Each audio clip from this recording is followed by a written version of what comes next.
Так, как раз с вами. Салют, people, всех приветствую. Как там со звуком, напишите, пожалуйста.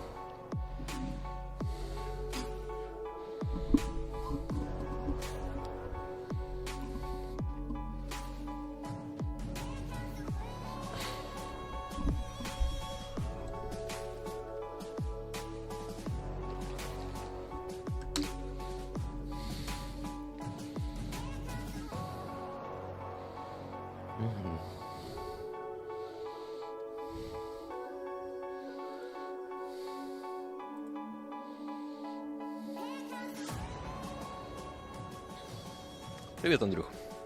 Все, ок, спасибо.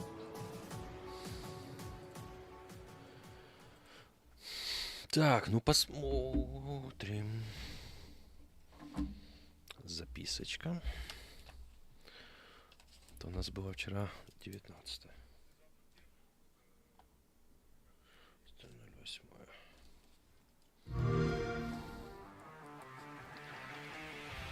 Every August for 15 years, Cologne, Germany has hosted the world's definitive celebration of gaming. From stunning opening night live reveals and gameplay breakdowns to the biggest news from the industry's best, join hundreds of thousands of fans on the ground and millions of gamers worldwide for the ultimate games convention. Welcome to Xbox at Gamescom.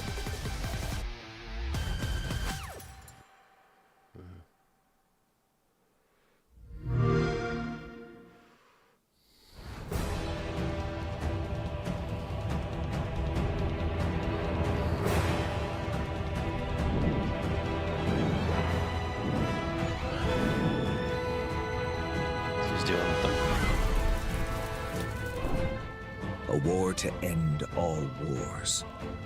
A war whose victor shall rule Norzelia in her glorious entirety. Roland, Lord Дякую. Warcraft, Тобі гарного there is перегляду. no saving me.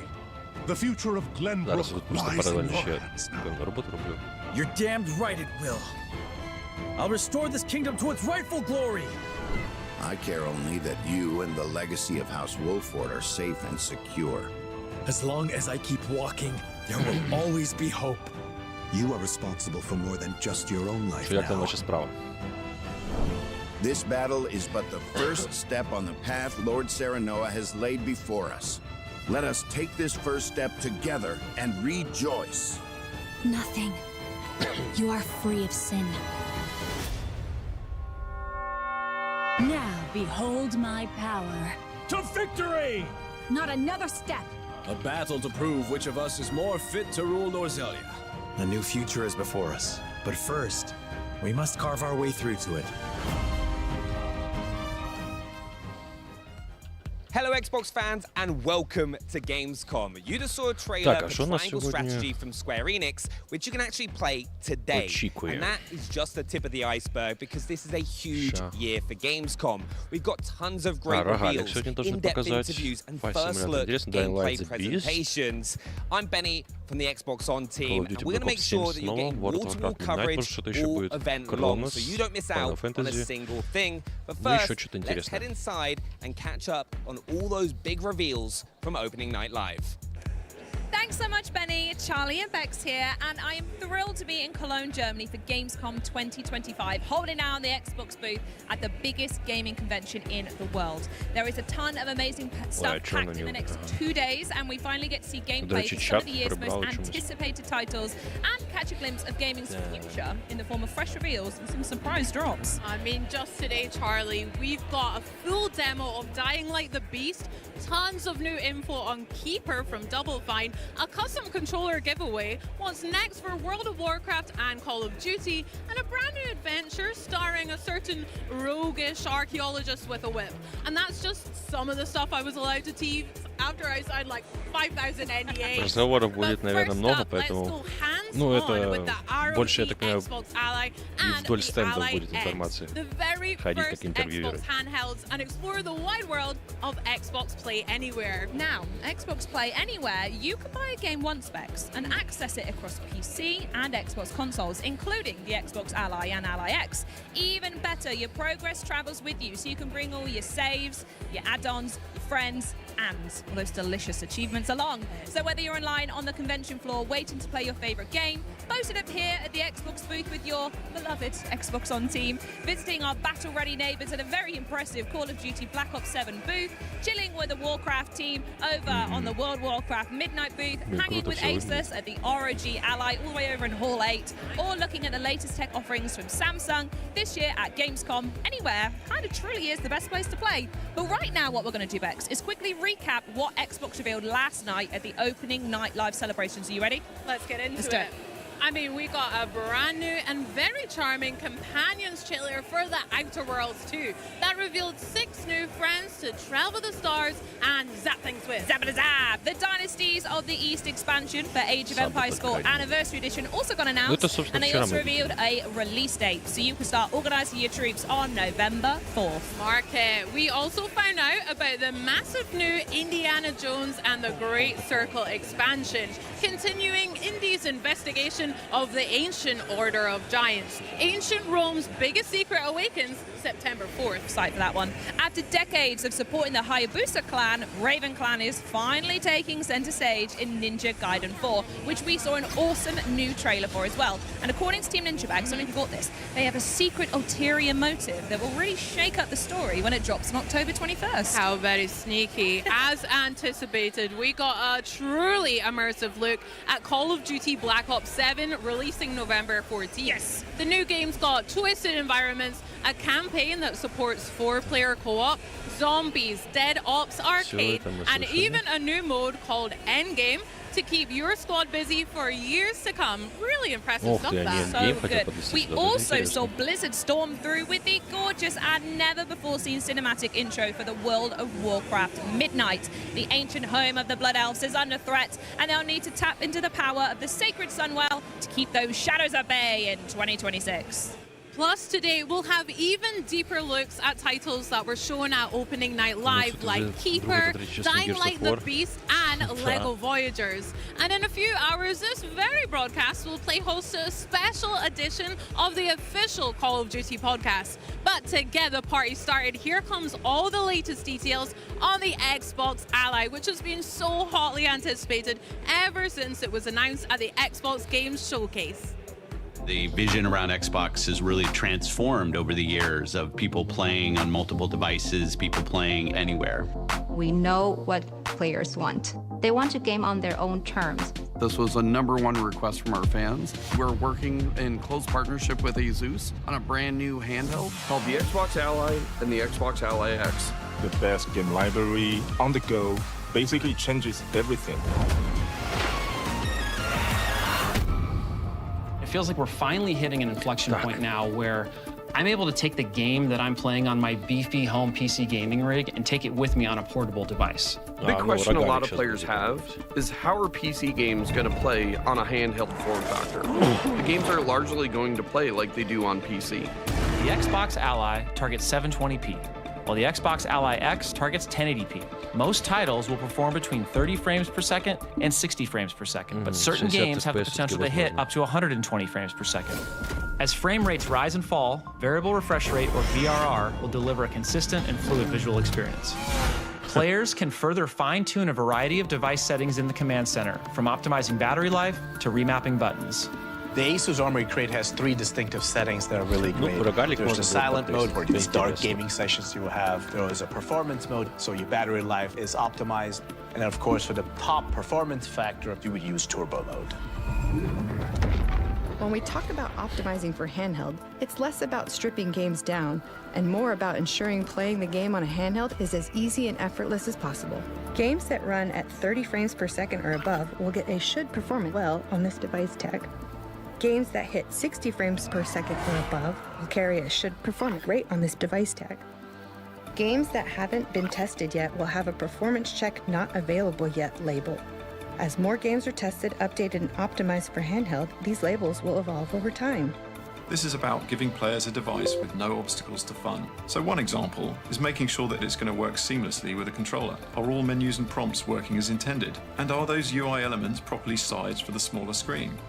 Another example of an essential compatibility feature is having a gamepad keyboard If a game passes all these checks, they're considered handheld optimized and will be labeled as such. On the Xbox home screen, you'll find a new handheld optimized channel that will curate these titles for players.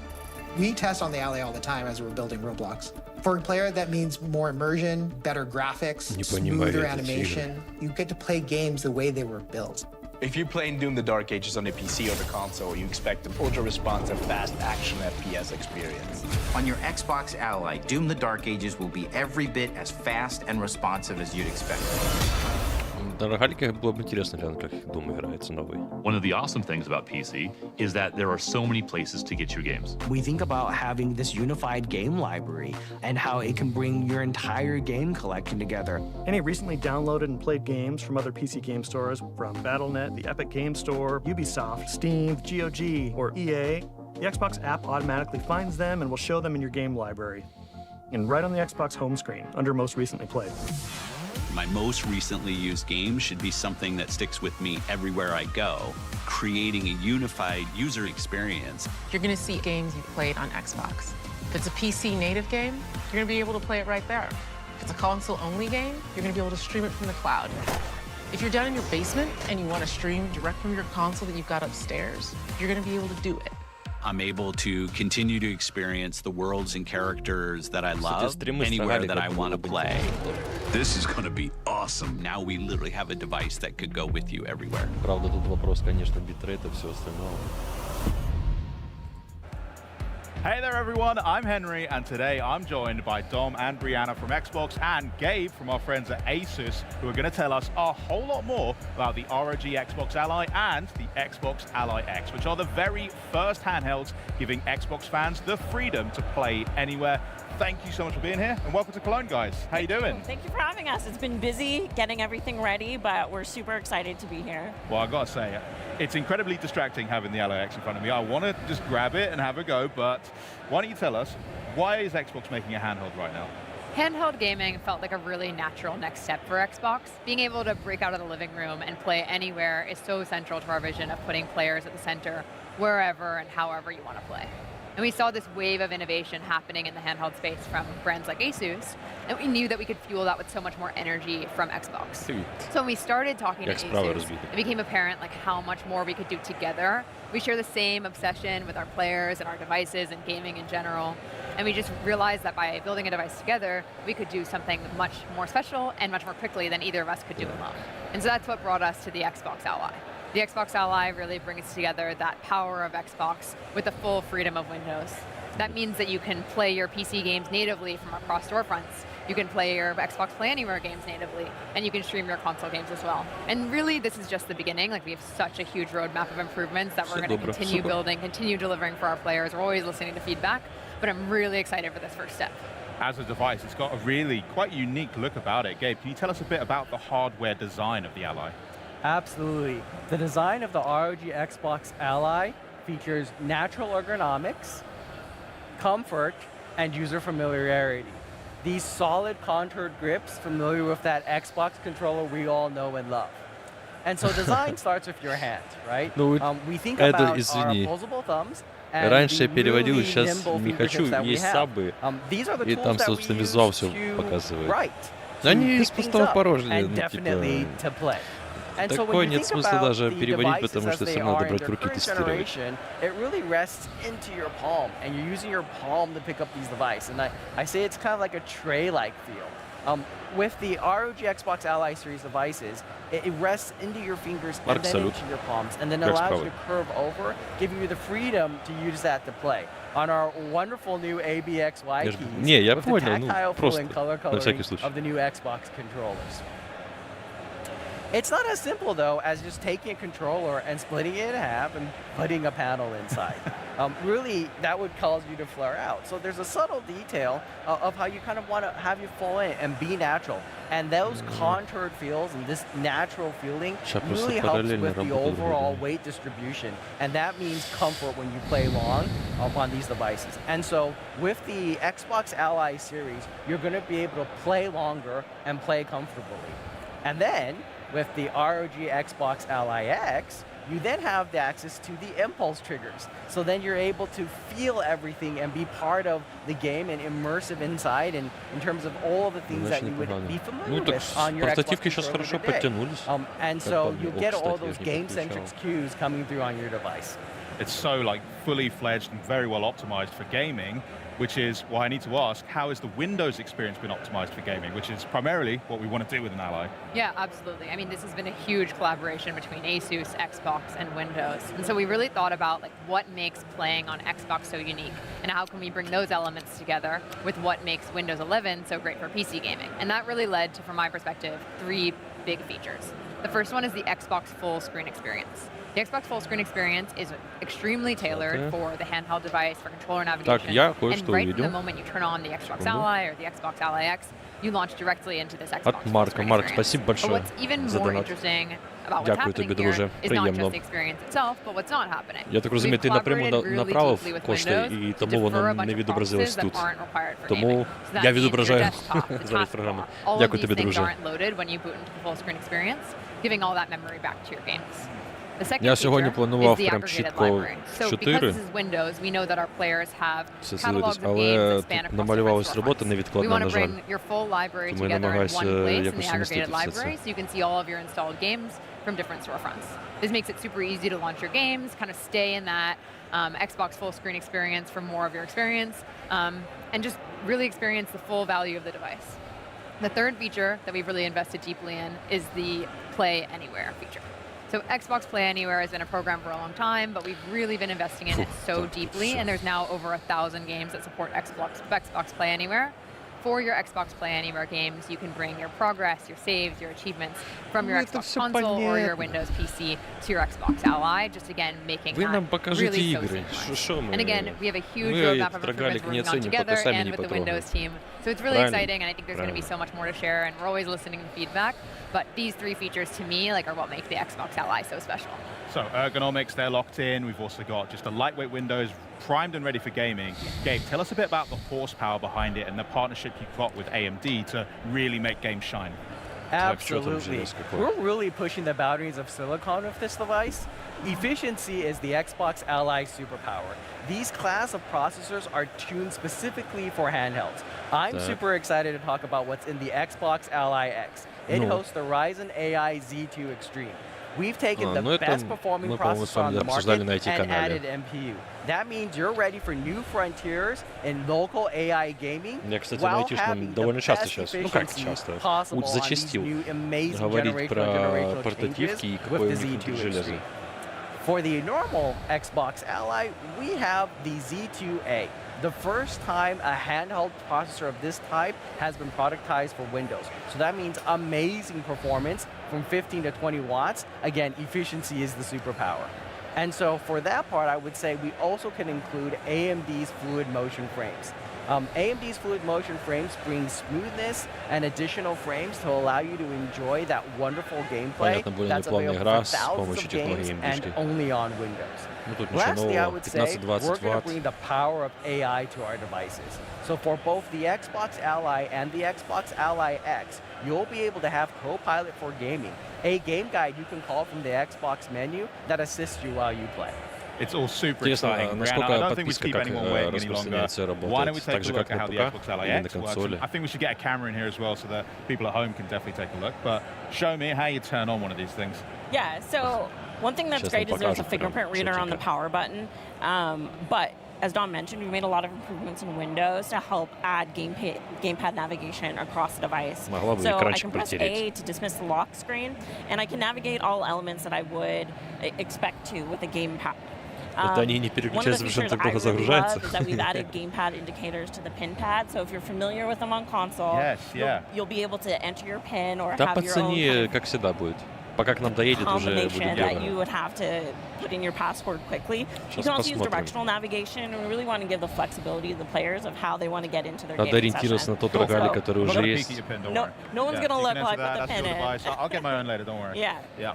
So I'm going to put in a pin for this device, and you'll boot right into the Xbox app. Cool. And what's the first thing we're kind of seeing here? Yeah, this is that Xbox full screen experience that we've talked about. So it boots directly into this experience. It's really tailored for gamepad navigation, for the handheld screen, and again, it doesn't even load those processes that aren't required for gaming. In some of our initial estimates, this shows an estimated 2 gigabytes of savings in memory, which can all go back to your games, which means faster startup times and less idle power draw. I mean, that was super snappy just to get into that. Yeah. Super cool. And I've got to say, big compliments on the library that I can already see when you run. Ну, пишет, что пока что ROG Xbox Ellie и ROG Xbox Ellie X не объявлены официально. Официальное подтверждение будет у нас во время конференции, то есть сейчас. Утекшие цены, которые вышли, базовая модель ROG Xbox Ellie $550, а топовая версия $900. Ну, в Европе будет дороже, €600. А может и 700. А топовая версия LX €900. А, извините. €900 это больше $1000. Вот как-то так. Yeah, so let's launch up Gears of War. Good. LX ты написал стоит 30-40 тысяч. Это ты в переводе просто с США RFC-шки, да, сделал, я так понимаю? Давай вот так вот. 500 умножаем на 41, это 36 900. Это Штаты. 36 тысяч это Штаты. Соответственно, у нас, я думаю, ниже 40 тысяч даже не ждать. Вот,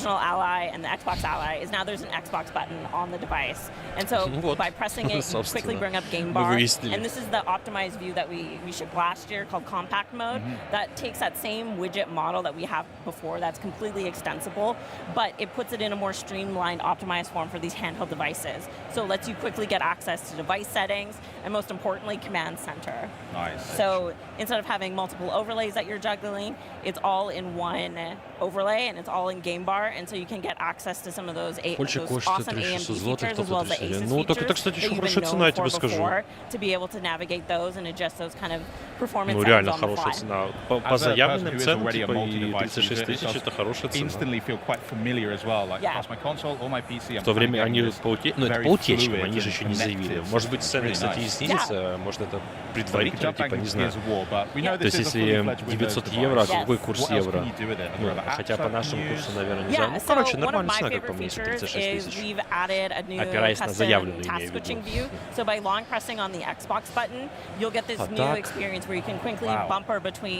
Ну, технически что? Это готовое решение, портативное готовое решение, ну, вполне себе цена. Надо смотреть на конкурентов и сравнивать с другими, тогда, наверное, будет объективнее оценка. Пока что я опираюсь просто на утечку цен, если ты говоришь, что в Польше 36 кусков.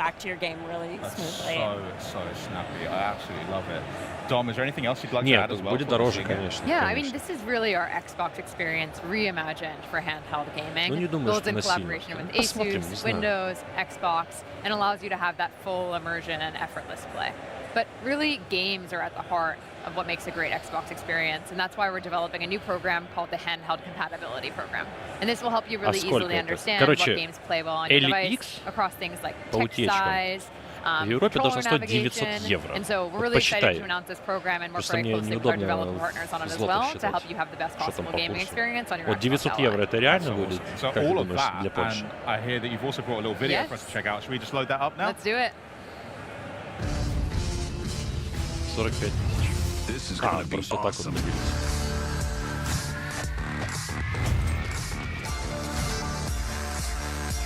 Этот трейлер я видел. Let's do this. Ну, короче, особенно если жить в Украине, я так скажу, что все эти забавы с каждым годом становятся больше не для простых смертных, а для элит. Имхо.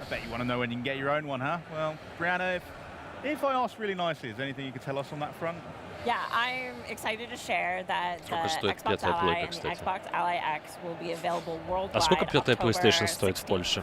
В гривнах, если можешь, напиши.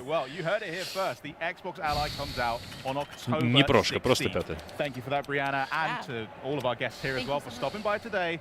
But coming up next, stick around for the latest on Rogue, Prince of Persia, and so much more as Xbox at Gamescom 2025 continues. Так, в Украине от 20 тысяч до 28. Это плойка пятая.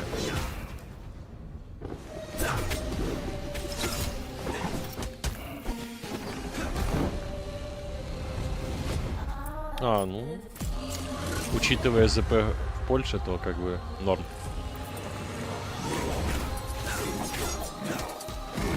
Шлим. Я понял. Плюс-минус, короче.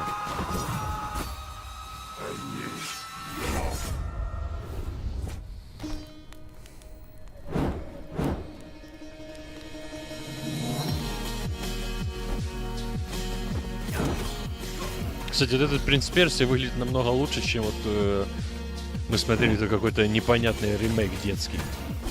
Какой-то из презентаций. Типа там друг, по-моему, принц или что-то такое было, не помню.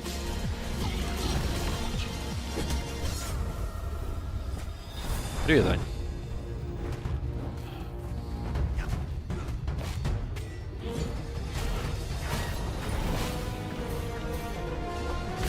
Макс, салют.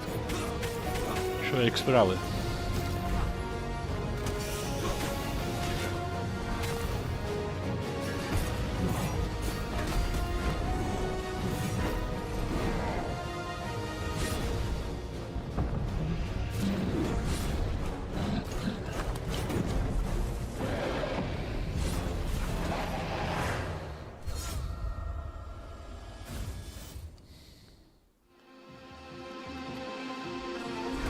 You might think that the Rogue Prince of Persia is just another 2D action roguelike, and you'd be wrong.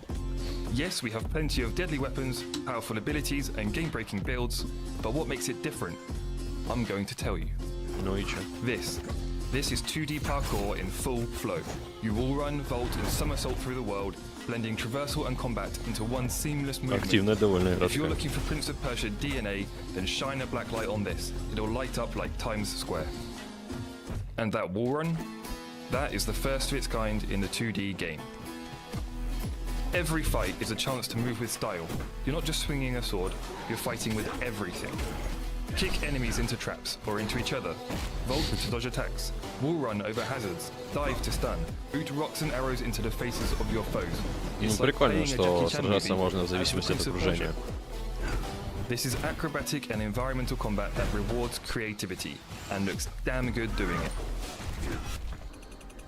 The story holds more surprises. The prince must live the same day over and over, searching for a way to stop an enemy invasion that his actions have triggered. You must learn from each run, discovering how to save key characters and family members and bringing them to the oasis outside of the time loop to unlock new biomes, items, and story beats. Only by exploring the entire city, from the depths of the mines to the top of the lighthouse, will you find the one path that will give you the chance to change the fate Короче, of чтобы Persia. правильный путь найти в этом рогалике, как And правильно the все soundtrack? сделать, надо сначала разведать полностью все. An unheard of combination of traditional Persian instruments fused with modern trap. It drives you forward. Every run has a rhythm, every fight has a beat, and we guarantee you'll be Боевка listening выглядит to it очень when you're not интересно, на even самом playing. деле. So there you have it. Такая The Rogue разнообразная, Prince не of просто Persia мечиком offers a unique тын-тын-тын делаешь. combination of 2D wall running, environmental combat, a branching Хотя и narrative, это можно. and a pulsating soundtrack, on top of all the usual tasty roguelike ingredients. This is a roguelike with rhythm, flow, and style. Ой, Макс, я не пам'ятаю, як він називається. Ми на якійсь презентації дивились. Там ще чувак такий темношкірий, з дивним волоссям на голові, дивною зачіскою. Я от її не зрозумів, цю гру. Ну, можливо, тому що ми, може, очікували щось інше. Persia is going rogue, known for those smooth acrobatic wall runs and intense boss fights set against an inspired vibrant Persian-inspired landscape. It's clear why it's the most anticipated action platformer roguelite of the year. And here to tell us more from Evil Empire artistic director Dylan На заднем фоне Erling Kingdom Come, да, вроде? and marketing manager Matthew Houghton. Прикольный чувак. Gentlemen, welcome. Косплей. Now, from first thing, thanks so much for joining us. And I've got to ask, was that, from what we saw in the back of that trailer, did I see what I think I saw? Я, кстати, еще раз повторюсь, это Аня, вижу, пишет. Вчера для себя выписал 14 проектов, которые мне было бы интересно поиграть. Да, что-то там меньше, что-то больше, но тем не менее, 14. Для меня это норм показатель. Хотя при этом я считаю, что презентация вчерашняя была такая средненькая. Я уже больше жду 24 число на самом деле. Там типа должны собрать топ-топ-топ. Не знаю, по каким критериям они будут выбирать, но тем не менее. Taking a beloved franchise like Prince of Persia and kind of bringing a new genre to the mix? But it's kind of like, it's tough and great at the same time, because obviously like we've got a load of fans of the franchise. Да, понятно. Это уже в играх переборчиво. Тут не сколько переборчиво, тут же надо не забывать элемент субъективности. Кому-то нравится одно, кому-то другое. But it's great because it actually gives us something like to really focus on. Like we knew we wanted acrobatic combat, we wanted a wall run, we wanted this like real Persian-inspired vibes. So that helped to kind of like keep us on the right path while integrating our like 2D action knowledge to make something which we think is unique. Yeah, it looks absolutely gorgeous. And you've been having the game on early access recently. But for those that haven't been able to play early access, ти зараз прям з самого старту опустив на дно Call of Duty Black Ops 7. Хоча, в принципі, враховуючи те, що ми бачили, то там її місце. Да, так і буде. 24-го буде вже те, що показали. Ти ж я кажу, що цікаво, як вони обирають топ. І загалом цікаво, а навіщо робити 24-го цю движуху? Типу додаткова реклама? Подивимось. Сьогодні ввечері, пів на 9, здається, у нас з вами ще один стрім буде. А завтра знову в день і знову ввечері, але ввечері у себе. Supportive and dedicated community of players there, and it's almost day-to-day talking with them. It's like they are part of the team, so we just work with them as if they were part of the development, you know. And so one guy, Opelit, he's making the wiki for the game. Yeah. It's super detailed, even more detailed than what we have in the studio, you know. These guys, they know the game by heart, and so it's so cool to work with them.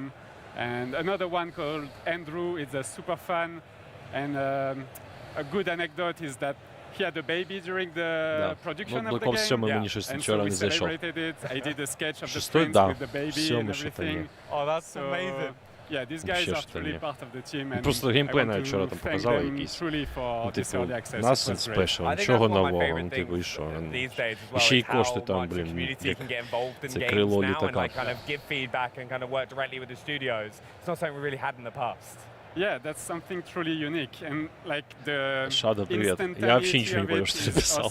Только Fortnite. Ask a question, brainstorm an idea about like game design or whatever, and they would like answer directly. And it's so great. Now, also one thing, a lot of fans have been asking about the story of Rogue Prince of Persia and how it's going to evolve over time. Can you go a bit more into that? Yeah, so basically the story, you basically start off and you've kind of accidentally triggered an invasion of Persia, and then you've kind of got to figure out a way не позднее 30 июня 26 года. And then by finding the clues, you unlock biomes, and then you have to like take an item and do something with it to then unlock something else, find a character who then tells you somewhere else you can go. So it's basically kind of like a puzzle in real time as you go through each run. Вайс пишет, что ожидается релиз в начале 26 года. And like you said about clues, right? Saying that we will expect hidden elements in the game. Are there some of those for us to find? Заблокирующий, в принципе, нам сразу стандарты. Да, и кто-то вчера правильно подметил из вас, я не помню кто, что если колда типа так выглядит, ну, как минимум по синглплееру уже, то у Battlefield 6 очень высокие шансы. Они с Call of Duty делают Fortnite, вы не понимаете, я понял. Еще Ил непонятно, что за игра, но выглядит интересно. Да, я же скриншот публиковал как-то по играм.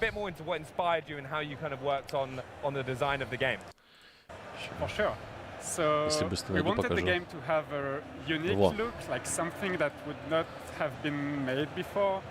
And so игры, since которые it's a стоит very ждать. 2D game, Вот это интересно. Директива интересна, Nightmares интересный. Плюс от создателей Little Nightmares, вот напомните, как называется, интересно. Киллинг мне очень понравился в кооперативе, прям бомба. Cronos ждем, Requiem ждем. Ну, это пока в разработке, Silent Hill. Это, я так понимаю, тоже. Ил интересен, Alien Isolation интересен. OD не помню, но вроде тоже был интересен. Это все больше к хоррору относится.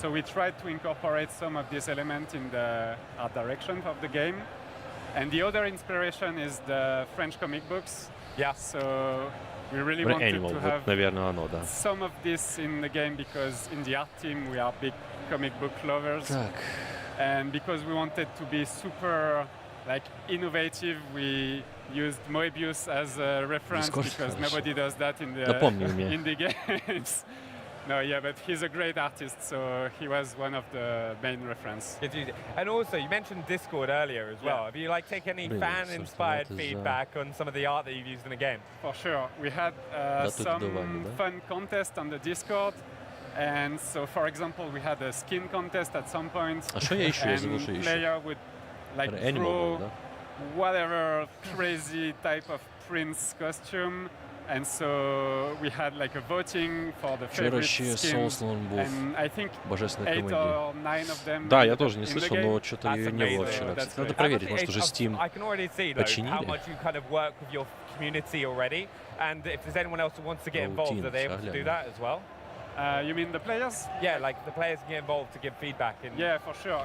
Like in the game design, we changed tons of stuff. Like for instance, we have this medallion system, which in the beginning was maybe too complex. Wolf, приветствую, спасибо большое. Хорошего тебе времяпровождения. Make it simpler to understand, but also more fun to like write when you play, you understand how it works. So we iterated a lot of like game design elements. Yeah. Yeah, along the game design as well, you did a major art revision for the game as well from when you started. So much so, you made a mini documentary about how that happened. How was that? That was a long walk. So, long story short, when we released in early access, we knew we were going with a bold and unique look, and we knew not everybody would love it. But we got a lot of feedback from players that did not like so much the art direction. So we tried to take that as a feedback, just as if it was gameplay. Yeah. Why not? Так, я вчера, когда увидел Lords of the Fallen, вторую часть, я офигел. The prince was purple in the beginning. He's not purple anymore. That's a long story. But yeah, we tried to make something that player would like more. And so this was like, big rework. I think it's one of the first things anyone notices as soon as they see the game. It's so vibrant and colorful, and it's like so pretty to look at. Like you've done like an incredible job putting that together. Thank you. Have you got any personal favorite pieces that you worked on in the game? I mean, we tried to be as diverse as we could in the biomes that you are going through. Часть, как вторая, опять я тоже надеюсь, что это не open world. Color palette. I think the final one, the Там карта фиг розбереш. Ну, мені здається, що Lost of the Fallen в плані розуміння, куди йти, набагато простіше, аніж там умовний Dark Souls перший. And he's really, it's really nice, I think. З того, що я бачив. Так, Lost of Fallen підтвердили, запланували 26 год. Тому що я коли в Лордів грав, я взагалі в перший раз, коли грав, протопив дуже жорстко. Там були двері, які можна було відкрити, якщо купити ключ у когось, доволі дорогий. Там чи 10 тисяч, чи 15, чи 25 тисяч душ біля ліфта першого. Я пішов туди, а там локація просто, вони в жопу тебе драють тільки так. Але я все одно її пройшов. І вийшло так технічно, що я пройшов гру, типу, задом наперед. І коли я потрапив там до, умовно, таких,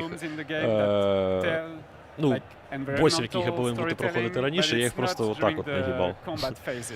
Тому друге проходження я вирішив зробити інакше. F-ка буде круто, ну дай Бог. Такий серіальчик собі зробити. Is it like clear when there's like a hidden room or something like that you can kind of smash some pots or kind of work your way through? There is some of this, yeah, some secrets in the game. Now, Ну, видишь, Аня, видимо, и игра хорошая, и прохождение качественное. Спасибо. How did you approach making the game like visually distinct from previous Prince of Persia games? That's a tough question. That's a hard question. I mean, I talked about the inspirations already, so these two, like the Persian miniatures and the French comic book, we tried to combine that into a unique look that when you see it as a thumbnail, you instantly recognize it, and it's almost as if it was taken out of a picture book. I mean, that was the objective. And yeah, we tried to embrace the graphical aspect of it and be very stylized. Первый, по-моему, в Steam. I see it any moment you look at it, it's like always bright and popping out. Мне без разницы, по большому счету. Ну да, первая часть у меня в Steam. Мне нравится, что они там такой ребаланс классно сделали, фишки подобавляли со временем, прям прикольно. When they're hopping onto Rogue Prince of Persia, what kind of experience can they expect to play? Because it's то есть не было лордов вторых в эпике, да? Yeah, I think like expect to be challenged, but it's easy once you get it in your hands and you can feel like doing a wall run and swinging off a pole and diving down an enemy, like it is super satisfying.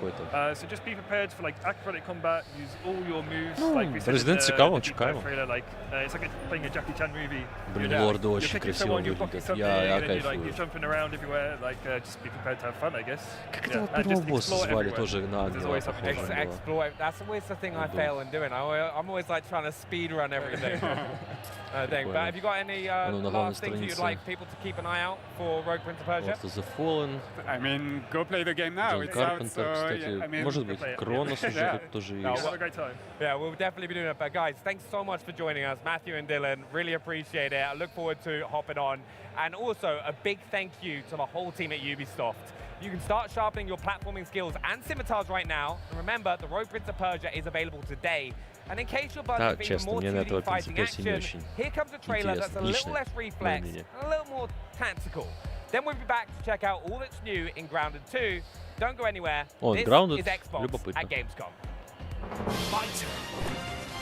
You asked for this. Back in your place.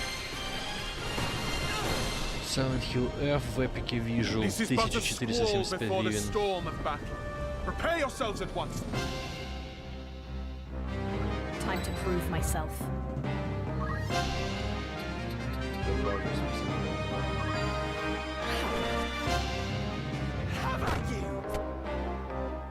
Soul Versace, что-то знакомое. Кстати, в эпик до хера подобавляли, чего нет в Steam. Vampire the Masquerade вчера тоже не было. Сейчас нет.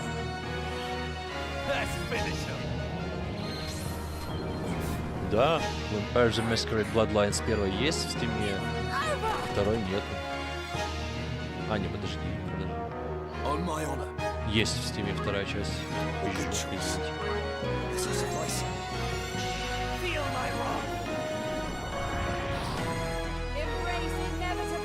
Ну, с оптимизацией большие вопросы будут быть, как всегда.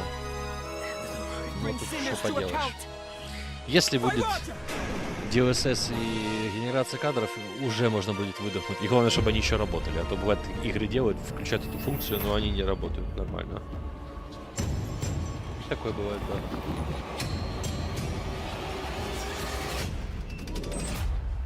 Вот Battlefield Standard Edition 1700 гривен. На фоне 3000 с чем-то колды.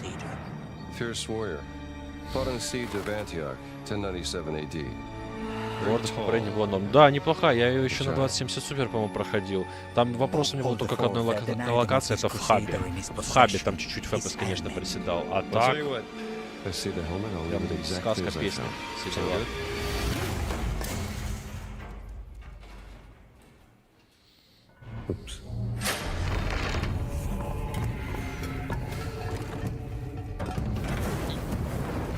Giant Light 1600. Tides of Annihilation. Что это такое? Worshipped by the Mithras cult. I can't believe you dare to investigate this. It's impressive for a snake.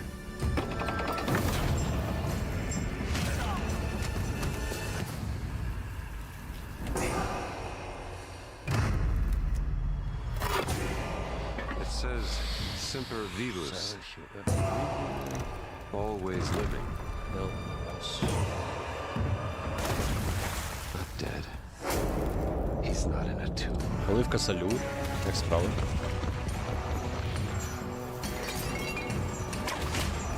А, Hell in Us я помню. Is Us.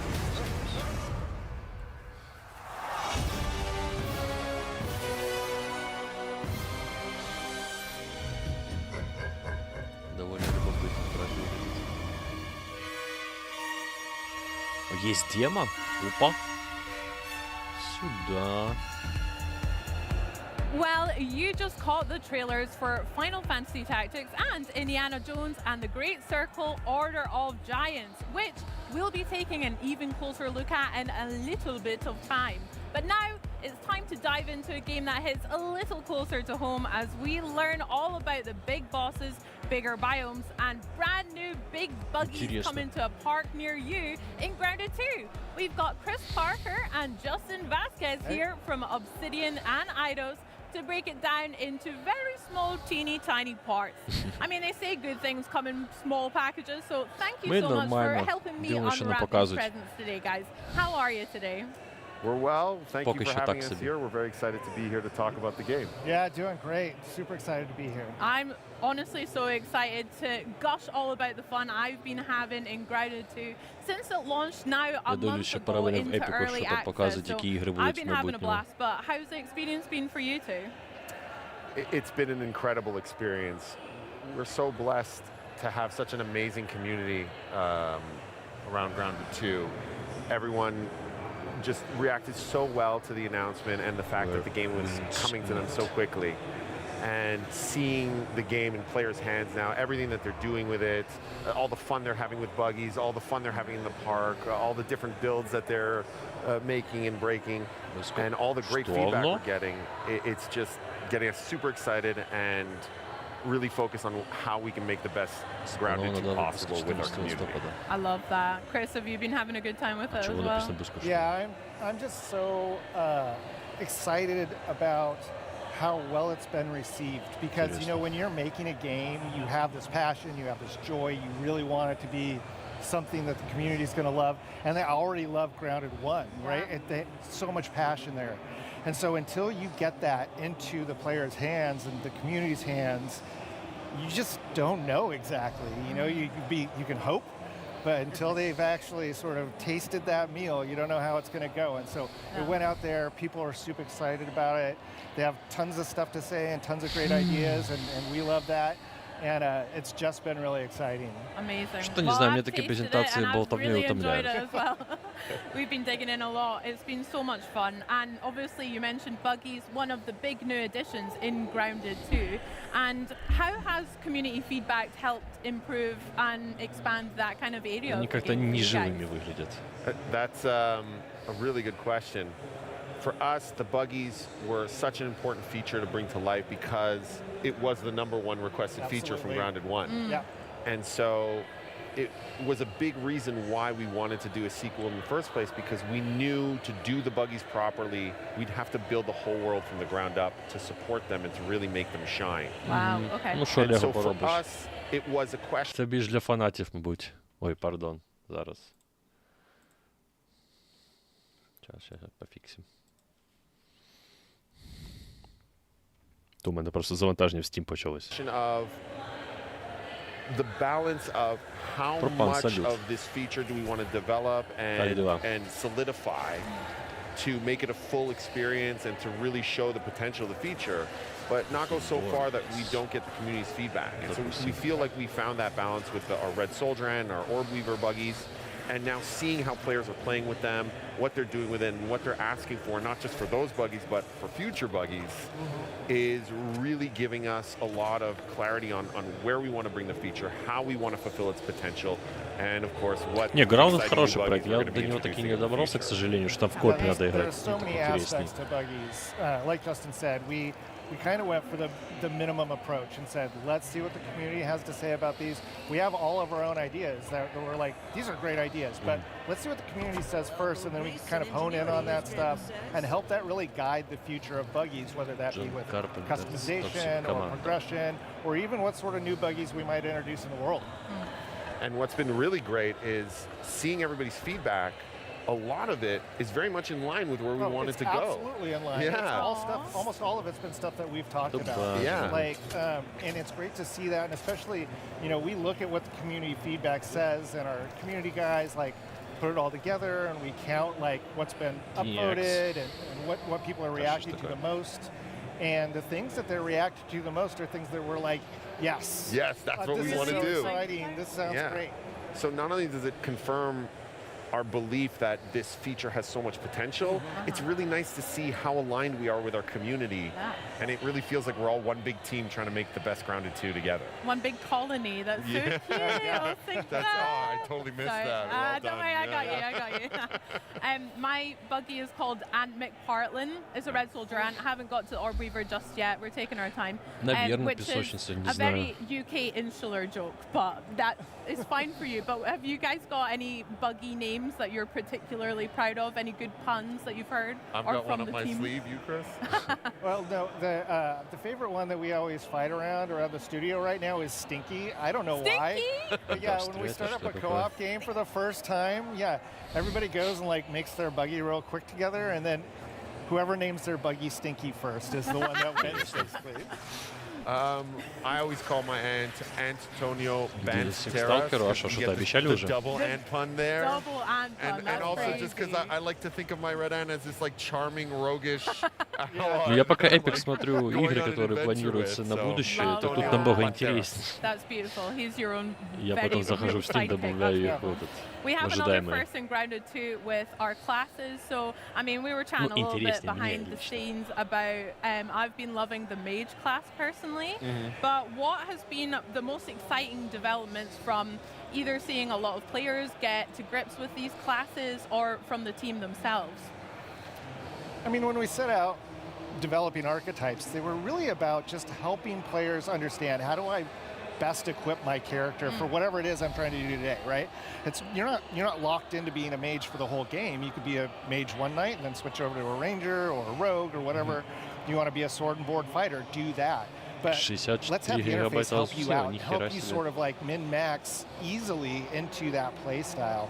And to be perfectly honest, I thought this was just like a kind of a nice little quality of life add to the game. And the players love it. Like they think it's fantastic, and they want to know, hey, what are the next ones going to be? What equipment that's going to be added so that we can, further develop this particular archetype. That's been really surprising, but also super encouraging and exciting for me, just to see that, people love this. Something that I thought was pretty small, something that actually логики тут не особо много. То, что они связаны с майками, everybody loves it. It's great. It's been really positive reception. Это же не вынуждает их что-то делать всегда на любой презентации. Просто о себе могут оповестить, что типа в Сталкере вышел патч.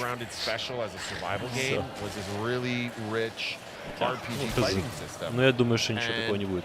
To speak to what Chris is saying, that's also the shared DNA between Obsidian and Eidos Montreal, is that love for both RPG mechanics and progression and player choice. And so this felt like a natural extension of us working together, of us collaborating. And to see it in players' hands, not only them finding really cool ways to break the builds and push them to really cool limits. С учетом еще того, как долго выпускали Сталкер, то я не знаю, сколько DLC ждать будет. Разве что если это DLC не будет по типу, это было в основном контенте, просто его не успели сделать. Вот это вот более реалистично для меня. And you're not locked into anything. If you want to be a mage that whips out a sword and a board, you can do that. If you want to be a ranged who is still packing a mallet, you could do that as well. And so we really want the players to express themselves however they want, and we want to get their feedback so that we can find new ways to help them express themselves over the early access of this game.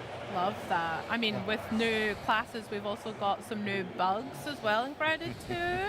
How has that been for putting those into the game, implementing them, and how have the community received some of the new ones, like our new scorpions, our caterpillars, etc.? Are there any fan favorites that you've seen emerge? I don't know about favorites, but I mean, I think all of them have been really well received, but like for different reasons, of course. So like, we've got a ton of feedback from folks who are like, man, the caterpillars are so sweet and they're beautiful, and I have to kill them. Why have you done that? Why have you ruined my life and blackened my soul with this? And then, you know, another example is this cockroaches, where they're like, I can't deal with cockroaches. Why have you put this in the game? This is where you're like, oh, well, we put it in there to be gross. That's why it's there. It's serving its purpose. But the reception of those has been really fun, very exciting. Болтовни больше, чем по факту показывают. What was nice for us is when we first started talking about what creatures we wanted to bring to Grounded 2. Ну, так оно всегда проходит, поэтому нечего тут жаловаться. That is on the same level of terrifying as the wolf spider from Grounded 1. And the #1 contender was the scorpion. And it was a huge request from the community for a long time. And being able to bring that to life, Я, кстати, не знал, что Grounded in a way первого that лица можно does проходить. justice to it being this terrifying predator coming after you, and seeing all these reaction videos online of people in their camps being, you know, hunted by the scorpion and popping out and them freaking out, trying to hide. Like, this thing is coming after me. What do I do? It's so rewarding to be able to like traumatize a whole new group of players in interesting ways. Yeah, you guys have a lot to answer for making me kill the sweet caterpillars and the butterflies, and then also the horrendous night terrors I've had for the scorpions. So yeah, we'll talk afterwards. But speaking of foes and new enemies, I hear we have a new boss to look forward to as well. So can you tell me what this new boss is and why you guys are excited for players to take it on? Happy to. So our new boss is a giant tarantula. Так, большая тарантула, это у них новый босс. Who has gotten loose in the park, and this is what we're calling our first park boss. And you know, in Grounded 1, there was these really cool backyard bosses, the brood mother, the mantis, and these were all really giant, terrifying foes. And so we knew we wanted to keep up that tradition. Yeah, look at this thing; it's terrifying. We wanted to keep up that tradition, but because now you're riding buggies, what's giant and terrifying and monstrous has to scale in proportion to that. And so we really wanted to nail that like primal feature creature terrifying experience for players. And again, it was just the clear first choice for us was we have to bring that fantasy of the tarantula to life. That's where Axel was born. And then we had to look at scale. I mean, like, it is, I don't even know if you can tell from the footage we just showed how immensely huge this is. So the character in that footage is riding around on its own orb weaver spider, and the orb weaver looks teeny tiny compared to the tarantula, because it's about like 3 times bigger than a wolf spider, which is one of the largest creatures in Grounded 1. And I think it's about 16 times bigger than the player, so it's pretty massive. It's massive. It's absolutely huge, and we think players will have a lot of fun with it. It's got its own arena, it's got its own like sort of things that you've got to do in order to summon it and bring it in. But we think it's a pretty exciting boss. Yeah, it looks huge and terrifying for sure. How did you guys land on the name Axel? That's so cute, for one. I'm guessing it's a pet tarantula as well that someone just found. Oh no. So one of the best things about our franchise is it's set in the 90s. This one's set in 1992, and so there's all this nostalgia around that era that means a lot to all of us. And Axel is actually a reference to Home Alone. In Home Alone, the older brother has a pet tarantula called Axel that gets loose. And so that's our little Easter egg. Yeah. I love that. I love that it makes sense in the world of Grounded 2, but also it's just a sick callback to real-world movies and stuff. There's a couple of more Home Alone references in the game, so around Axel, so I can't wait to see if the community catches them all. Love it. Yeah. Well, let's get back to this big boss Axel, because I would love to hear some tips from you guys about taking Смотря сколько ты him пропил уже on. I'm моногидрат. terrified already, and I'm hoping I don't have to В do it целом alone. можно. But yeah, do you have Это any как бы не tips та for добавка, players где on надо taking them сильно down? переживать. Well, I mean, with basically any adventure in Grounded, Бады? gotta О. load up before, you gotta prepare Если ты for сейчас whatever видел your мой стол, adventure's gonna be. You need to make sure you've got у enough меня тут food and water and healing тианин, supplies. And then you're just going to have to go in and die a ацетилцистеин, couple of times. тирозин, That's basically what's going to have to happen. карнитин, He's got a lot габа, of special Animal attacks Pack, that are really cool. And эти you're just going to have витамины, kind of learn that sequence because что-то еще, there's also some ашваганда, stages to витамин that boss D, fight as well. So HMB, once you've figured out the first one, you're ZMD, going to have a couple of глютамин, surprises for you. Figure out the лецитин, second one, a couple of бета-аланин, surprises for you. креатин, Hopefully it'll keep players entertained for a while. And Есть when еще they ряд, но я finally их не beat it, юзаю. there's a lot of goods on the Гинка horizon. белоба, that, you know, you женьшень, can, like with everything in Grounded, Дмаем. you ultimately Ну murder ты it понял. and then turn it into fashionable attire. And that's exactly what You wear your do. trophies on your body. Absolutely. You bring a friend. Go with your orb weaver buggy. You know, hey, if you want to take it on alone, go for it. Become the stuff of YouTube and Twitch legend. But if you want to, you know, try to survive, Оскорбинки bring your нет. orb weaver buggy. У меня It will один come in витамин handy. С там стоит с микродозинг The fight was грибов designed with разных. that in mind, and we had a lot of fun figuring out, okay, what makes fighting a giant creature on another giant creature a fun and unique experience.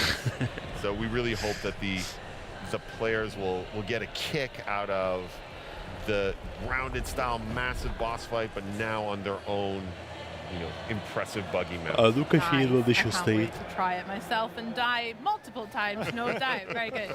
And Parker, you mentioned that there's some, you know, obviously our favorite thing about Grounded is getting the loot. My favorite thing is going and analyzing everything, breaking it down. Can you tell us a little bit about the spoils that we can expect from the tarantula? Is there going to be some pieces in particular? Absolutely. So a couple that spring to mind is there is an absolutely, as you would expect, massive bow that you can craft.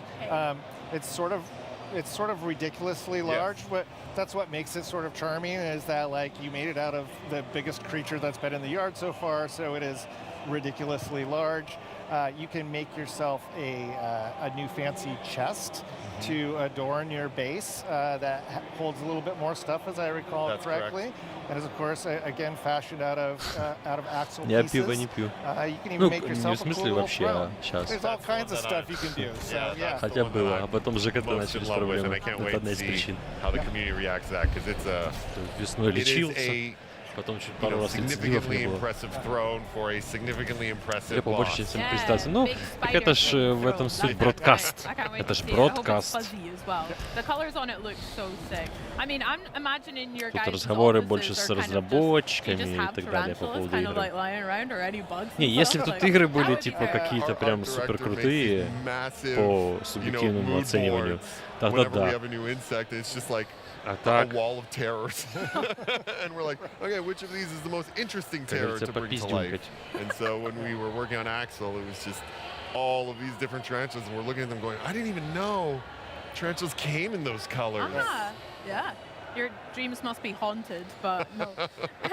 Also, on top of the new boss and the new tarantula, I hear we've got a new biome. Ну, что у on the них еще horizon такие as вопросы well for заготовлены, winter. не очень Could you tell me a интересные. little bit about what we can expect to explore there? Absolutely. For our winter update, we're going to be introducing Слишком our много first внимания типа biome таким играм. in Имхо, the опять park. же. It's our garden biome. And what's really exciting about it Это по факту, знаете, is вот that когда the park какой-то апдейт или allows us DLC to выходит, на одной explore страничке все areas обновы написаны, вот that это все то, что они are говорят, или really только a они good mix можно of вместить вот в это, в А4.1.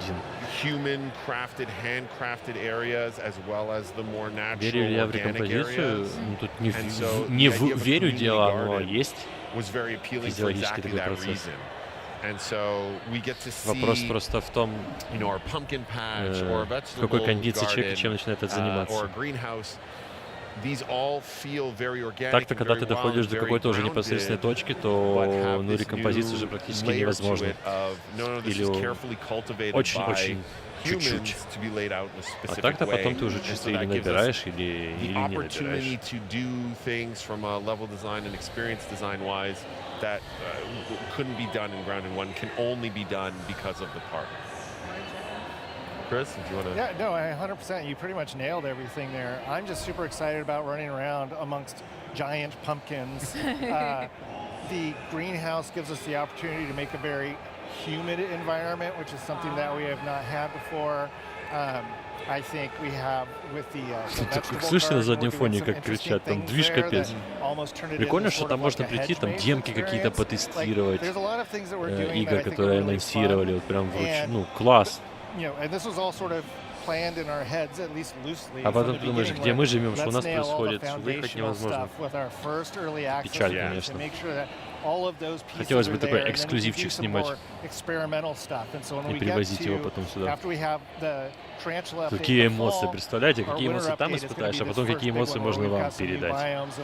Ну, тех, кто, допустим, ездит и там увидит. Круто же. Yeah, lots to look forward to there then. Yeah. Oh my gosh. Well, is there anything else that you want to share with us just now? Она, походу, вообще не в теме. Вот судя по ее лицу, по ее вопросам, вообще не отстреливает. Читает это пусто спрашивает с таким пустым взглядом. We'll be introducing our first new buggy, which is the ladybug. And so we're very excited about that. We think she's going to bring something unique and fun to the players. And you know, in general, if the community wants to get excited about what it is that we're doing, the roadmap is a good place to go check out everything we have in mind. And you know, we want to hear people's feedback. We want them to join us. We want them to help sort of help mold what it is that we're planning to do right now. Like right now, we have a very loose idea of all the things that we think would be super exciting, that would be great to add into the game. But you know what? This is a journey that we want to take with the community. Yeah. And so, you know, our roadmap is our sharing. This is what we think right now. We want you to come now share with us what you think would be cool and exciting and great for Grounded 2. Mm-hmm. I love that. Yeah. I mean, I'm really excited to think of some new names, I guess, for this Ladybird mount as well. If you guys had to have one in real life, what do you think you would have for a real life buggy? A Red Soldier and the Orb Weaver, or the new Ladybird? I would definitely take the Red Ant Soldier. Mm-hmm. The reason why is at least right now, it can kind of do everything, which is fantastic. Да, резик тоже жду. Ну как жду? Интересно. Было бы пощупать. It seems really cute when I pet it, even though it's terrifying. So like everything about it is like really great. Like Orb Weaver's cool Боже, too, сколько можно об одном it's still maybe a little too terrifying for me. You don't see that. Такие презентации надо смотреть, наверное, не в онлайне, а так чисто постфактум, потом если что, просто перематывать. We'll see as other ones come online. Maybe I'll change my mind. Yeah, I totally get the appeal of the Red Soldier, and it's got that like off-road ATV feel to it.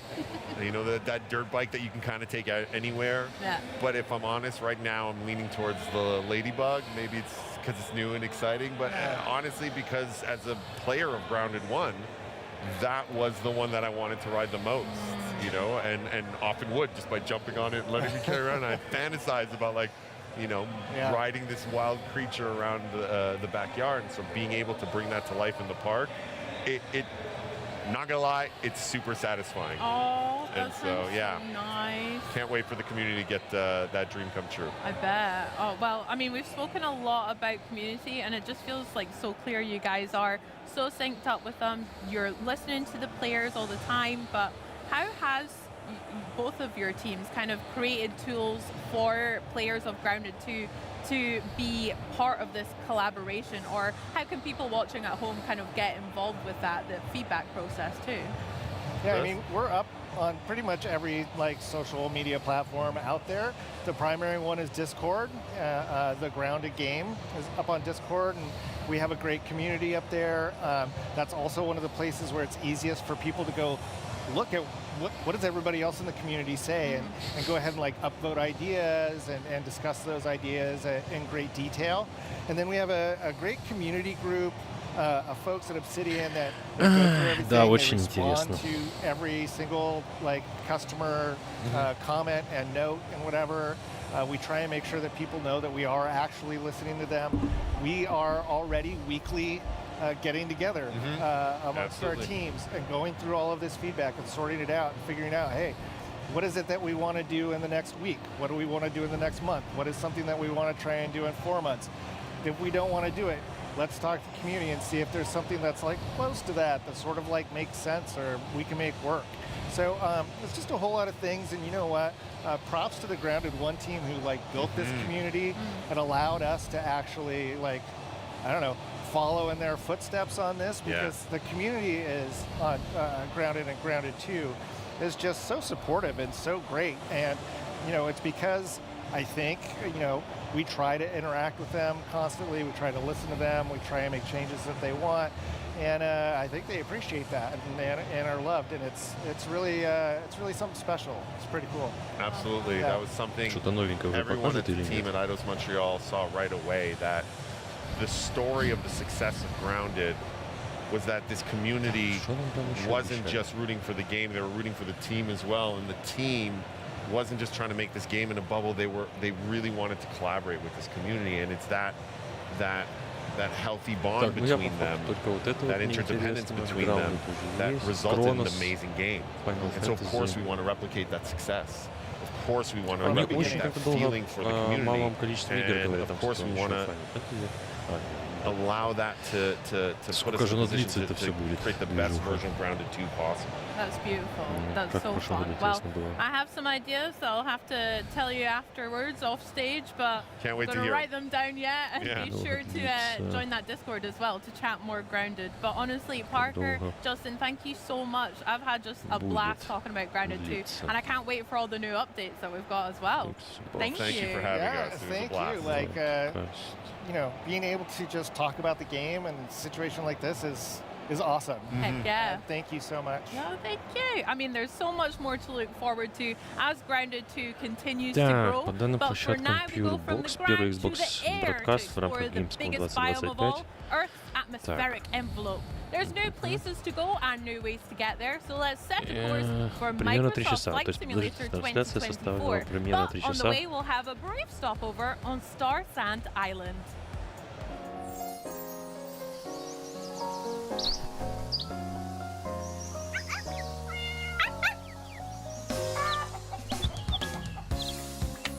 Короче, часа 3 будет вся эта движуха идти.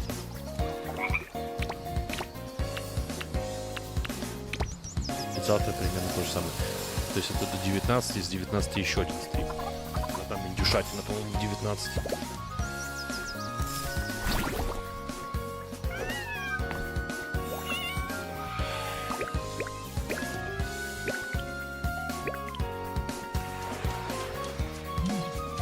Проект открыть? Ну, наверное.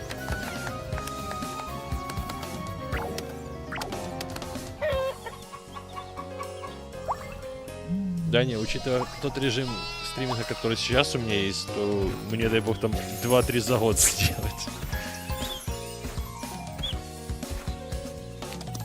Просто не так интересно стримить, лишь бы стримить.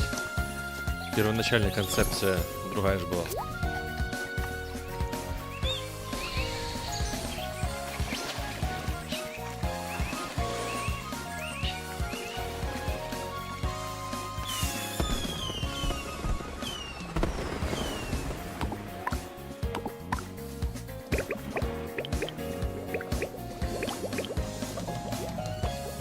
Спасибо, Андрюх. Ты тоже.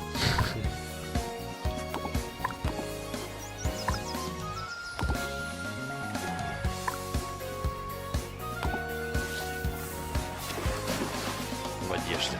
Нельзя было переодеться.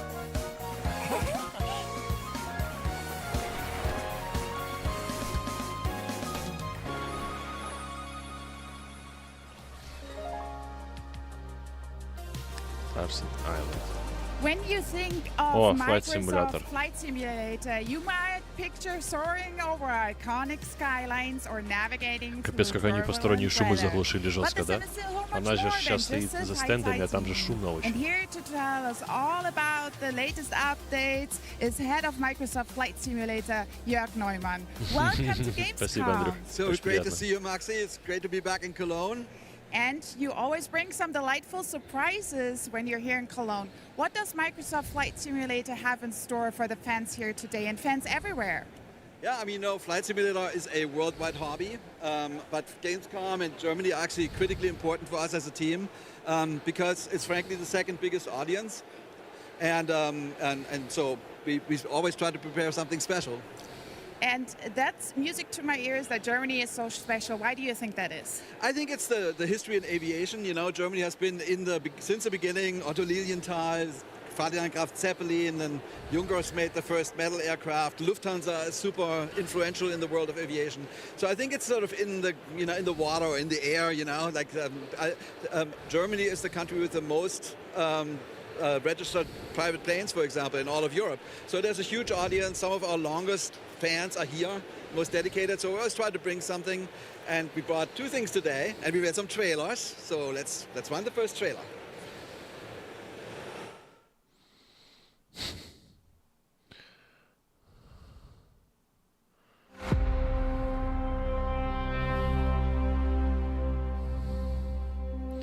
Они решили Германию показать. Люц, привет. Как дела?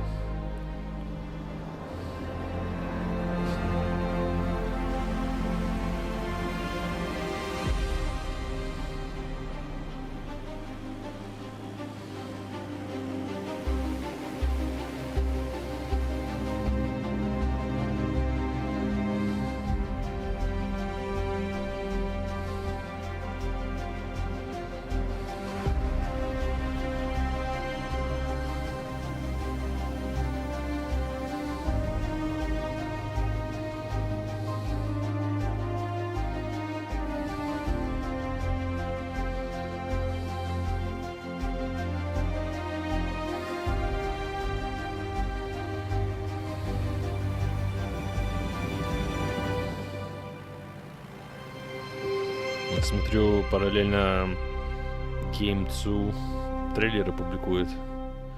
И Nvidia, кстати, тоже. That was really beautiful. Well done. Can you give me some context about the update? Yeah, I mean, one of the big dreams of flight simulation has always been to fly highly realistic planes over beautiful, detailed landscapes. And in Microsoft Flight Simulator 2024, we actually got Я смотрю, они в YouTube опубликовали пост час назад. З виходом Stalker 2 Heart of Chernobyl на PlayStation 5 також буде доступне фізичне видання гри. А вже на початку 26-го року вийде спеціальне Хабар-пак, видання з усіма культовими предметами з Ultimate Edition. И тут как бы... Что у нас тут есть? Рюкзачок, я такой, игра...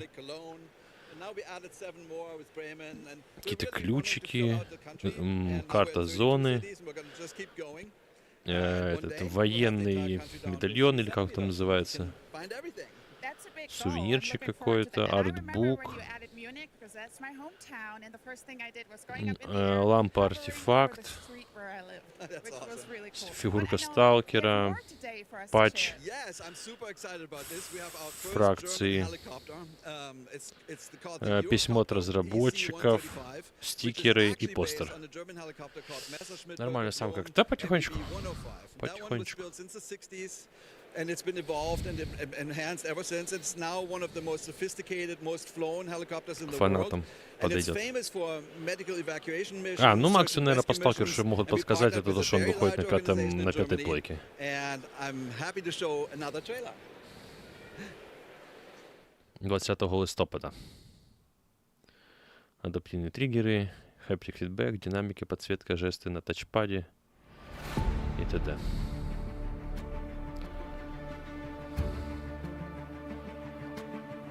Pilot, we have an urgent report of an injured tourist at Neuschwanstein Castle. Cleared for takeoff, helipad 1. Let's go.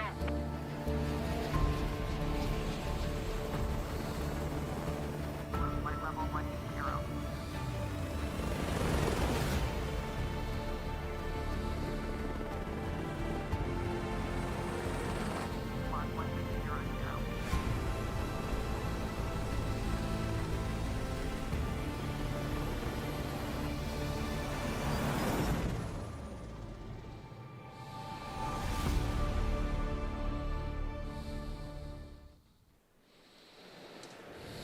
And now we are joined by Florian Brocksch, a real-world ADAC Air Rescue pilot. Florian, welcome to Cologne. Hello, Maxi. Я думаю, сегодняшний Future Games Show, который будет 8 часов, будет поинтереснее все-таки. Да, сколько трейдеров добавили за это время. За час-полтора. Не так уж и много, но добавили.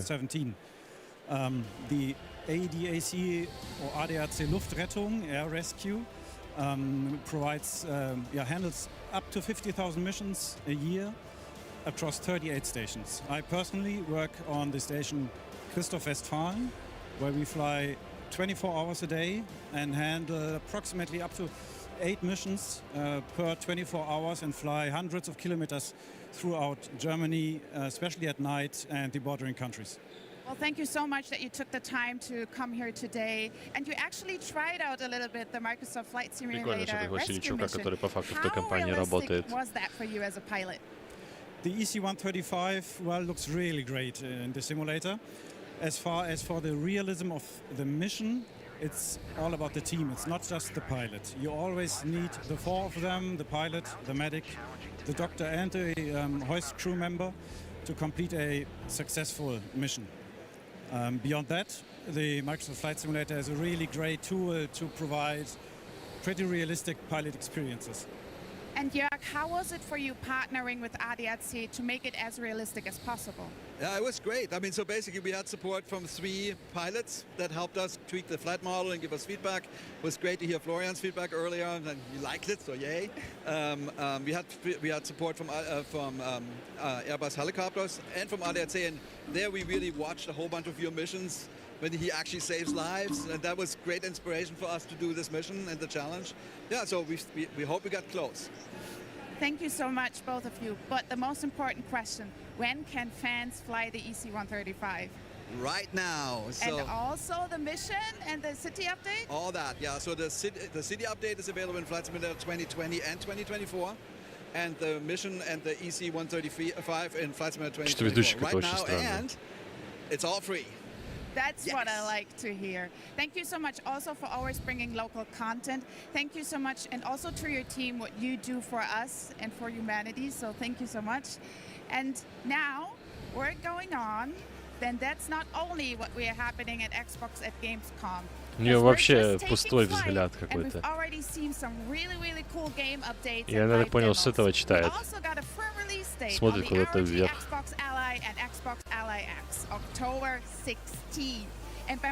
16 октября рогалики повыходят от Xbox. Definitely stick around if you're a fan of comic book brawlers, zombie apocalypses, or just free stuff. Because we've got more of all 3 coming on the other side of this never-before-seen trailer. Такое, ну видно, что все такое пластиковое, искусственное. Что тут как-то совсем не прикольно. Tropicans. The world is changing, but one thing stays the same. Me. Tropico is the greatest country on Earth, but guess what? It's about to get even better. I know what you're thinking. Can it be done? Can Tropico rise again, be even bigger, even better than before? Ha! My dear friends, anything is possible when I'm in charge. Pure, untouched potential, waiting for greatness. Imagine a Tropico like never before. The best Tropico in history. You're welcome. Oh, too vague? Patience, my dear Tropicans. A ruler never reveals all his cards at once. Pay attention! The character I think I'd least like to face in a physical fight is Omni-Man. He'd probably smash me through a building of some sort.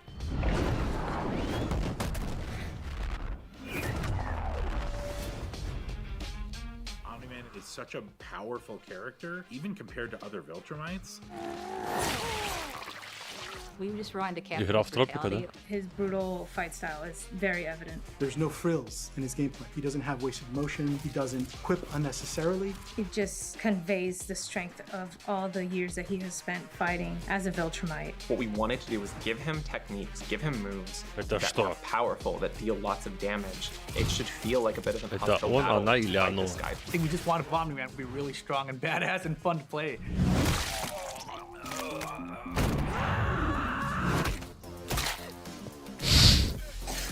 What drives the story of Invincible sort of as a property forward is that father-son relationship between Mark and Omni-Man. A lot of that comes through with unique voice lines like intros and outros. I looked up to you my whole life, but you're just a lying piece of shit. Your life is the blink of an eye to a Viltrumite. You barely know me.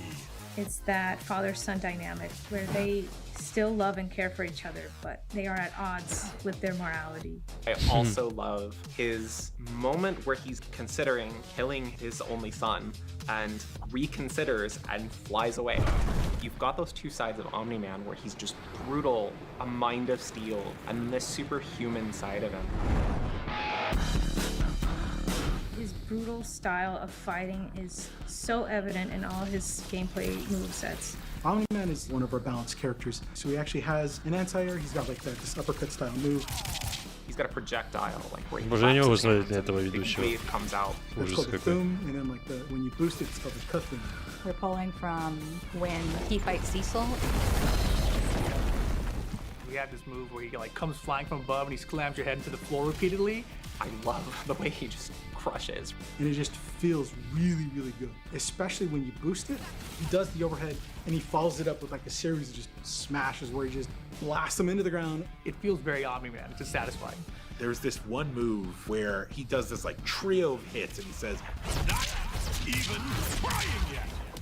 Probably isn't trying, and that's terrifying. We're pulling directly from the show as well, from when he's beating Mark, ping-ponging him around the sky.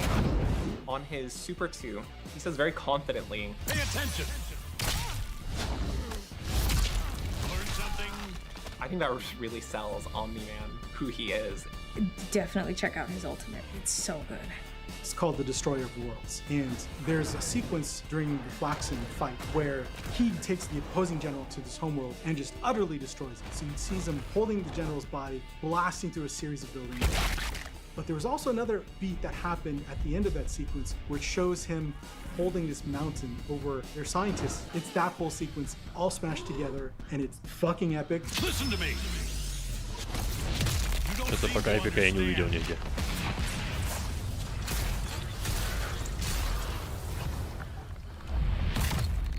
This battle isn't yours to win. That's cool. That's just cool. А в чем суть игры, я не понял. Это типа Mortal Kombat только за одного человека или что, я не понял. Obviously, we gave him some really powerful moves that are really cheap, and players are going to enjoy using them, but they have a drawback. They are punishable on block, for example. We gave him incredible air mobility, so he's really fast, can close the distance really fast, but it's a little bit more of a technical thing that you have to learn to do. I definitely recommend playing as him. Really excited for people to be able to get their hands on Omni-Man and really feel powerful.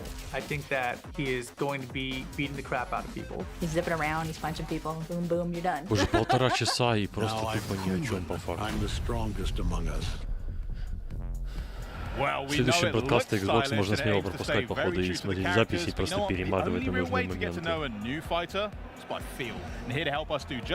Я уже даже сомневаюсь, что в стриме завтра на 4 часа.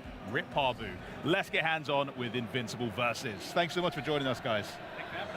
How you doing? It's been great. No, it's been fantastic. Yeah, I mean, you go back to Evo, and just Evo was just absolutely amazing. We had a fantastic showing. It's our first time having people publicly touch the game, so I think that Evo was just a really great trigger overall. We also got to unveil creator mode there, so the blood and gore is not going to be as crazy if you guys try to put it on YouTube or something, though you won't get demonetized. We also had a motion inputs revealed there, so a lot of good feedback from the community that we've taken and put back into the game.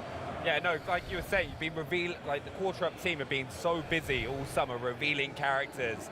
And at Evo, we got that first look at Omni-Man. Exactly. Right? how's the player reception been so far? Yeah, the reception at EVO for Omni-Man has been crazy, right? Yeah, like being on that stage, revealing that trailer, and then just feeling the energy come back to you, it was like awe-inspiring, and be able to take that back to the team.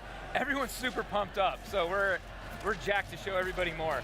Hell yeah. I mean, as someone who's like super into the comics, read them all, been watching the show, like we're both really excited to get some fresh gameplay, and we've obviously got Omni-Man as well, so if you feel ready to it, we'd like to see some of that gameplay. But before we do that, is there anything else we should know about him before we try to beat him up? Yes, the absolutely worst kept secret ever, but I'm going to reveal it officially now. J.K. Simmons has returned as Omni-Man. Omni-Man уже запихает. Не знаю, но я пока не могу понять, типа, суть вот этой игры, чтобы что. Show me what you've got, devs. Oh, yes. Nice little voice line. That's amazing. О, сейчас вот покажут игру. Нет, то, что файтинг понятно, но такое чувство, что тут только Omni-Man и все. Я вижу пока что сколько? 7 персонажей? Is that it's a triple tag team fighter. So, can you break down why is it important to sort of pick so many different characters within your setup?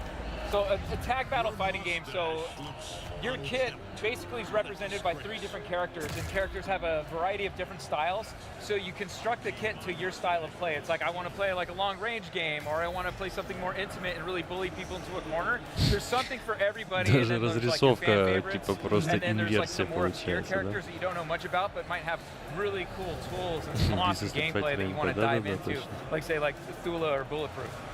Yeah, the other thing, of course, you know, you go back to the IP. There's a lot of teams already Надо built in себе, there. Right? короче, намотить гарнитуру USB-шную, микрофоны и наушники, и в случае чего просто подходить к компу на таких презентациях. Вот так вот сидеть, ну такое, душнота. Yeah, so this right here, this is his ground pound. This is an overhead attack. If you boost it, it's going to be multiple hits, and if you're fast enough, you can actually pick it up for a combo, which is going to be pretty hard for me right now, I think. I'll try one more time. Yeah, there you go. All right. Wow. Are you going to take that? Come on.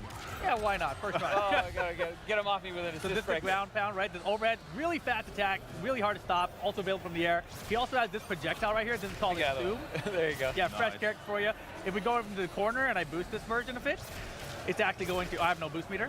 Give me like 5 seconds. Tag out. Show him how fast the boost meter returns. Yeah, you can see up there the yellow bar in the middle there. You can see regen really quick now.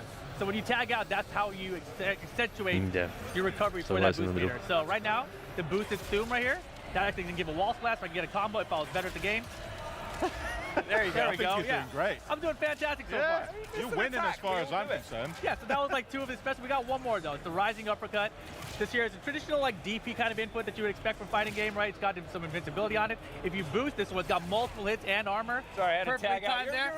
Your reactions are fantastic. That was right on the nose. I'm so fast at this game. It's reflexes. All right, show him now. Rising uppercut. And you can do another uppercut after it. Yes. Why not? Yes. One thing I'm noticing as well is that on screen there's lots of like really easy cues to understand. It's like character, it's like yellow flashes, blue flashes. Can you tell us a bit of what those are? So Omni-Man is really fantastic because he's a character that is a balanced character that can apply tons of pressure and super brutal in what he does. So he has the mobility of a character like Invincible. So he's got a lot of mobility with dashing and movement, but he also has like those armor moves that Rip demonstrated, so he can play a bit of a bully game on your team. He's really good as an anchor or a point character. So he has the projectiles that, like, if I want to play at mid-range, I have armored moves so I can bully you, push you into a corner, and then he's got the mobility to just try to mix you up and like crossover, start calling an assist, to just try to apply as much pressure as possible. And anytime you see a character turn blue in this game, that means they have armor on him. So you'll see here on his standing medium punch, he turns blue there, he's got armor. Crouching medium, the same thing, he's got armor. This move does not have armor. I was curious about it. But yeah, there you go. Why don't you demonstrate, before you kill me, why don't you demonstrate his ultimate? Yeah, his ultimate. So. Sure. Oh, hell yeah. Yeah. Oh my. It's just like flown him through a building. A couple buildings, a couple, part of the city, missing some limbs there. You know what? I can't wait to see all the TikToks that are like, oh, welcome to a Jet 2 holiday. Like flying through a building. Oh my God, it's so brutal. it's lower accurate. So go back to the show, watch when Omni-Man goes to take care of business with the Flaxes. Yeah, I mean, I did want to ask, you mentioned about the Armored Fighters, and I definitely want to know more about that, but we've obviously seen Omni-Man in Mortal Kombat before, so we've seen him, we've kind of gotten familiar with his moveset in that game. How is he different in Invincible Versus? So it's really about being part of like a tag system and how they're integrated in their role in that system. So the flexibility of the character, like you just taunted, how you saw that. Basically, it's the role of the character in the concept of a team. Like where you use Omni-Man's assist, especially like every character has 3 different assists. You have a forward assist, a back assist, and then one that's when you're actively in a combo or in a block string. And it's about how you utilize that, and some of them are really good at like, basically like, oh, you're coming in and he's got like an anti-air assist that basically comes out and does that rising uppercut. So you're trying to control space in front of you and work out like how in the footsie game you're going to engage, or you're setting stuff up with your other attacks. So right now we've entered sudden death, which is a little bit different. And so as you can see, timer has expired and our point characters have absorbed all the resources of our assists. And now we're bleeding out. And the only way to stop the bleeding is by attacking your opponent. You should ult. And I'm gonna ult. I really want to see that happen. Oh my God. Oh my God. Time ran out. Time ran out. No. So that's what happens. I missed, but he was super low in health. Time expired, he lost his head. God, shoot. I was about to say that. System. I was like, I was just expecting him just to kind of fall over. Our times ran out. No, his head exploded. That is brutal. All right, so we've got the team makeup here. Are you guys making like, are you making specific Полтора часа и сколько? 3 или 4 игры показали? Вот эту, Grounded, что там еще было? Господи, настолько неинтересно, что даже игры не запомнил.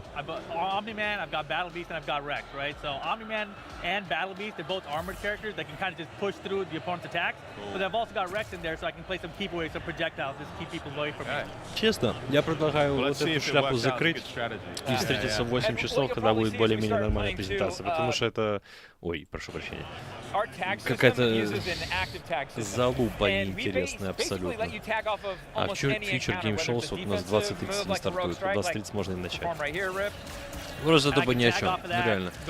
И это с учетом того, рогалик мы увидели, Flight Simulator мы увидели, Grounded мы увидели, Invincible увидели. Все, а когда это они будут показывать? How does like an armored character like Omni-Man like contribute to his team? Like what's like is that anchor, is that role? Пойду я себе больше нагрею и подойду. Ну типа, можно не прекращать посмотреть, вдруг что-то интересное. I'm going to use Omni-Man's, let's see, he's available. I'm going to use some of his like projectiles to work my way in with a character. Or if I think you're jumping in on me, oh, I used Tulits there.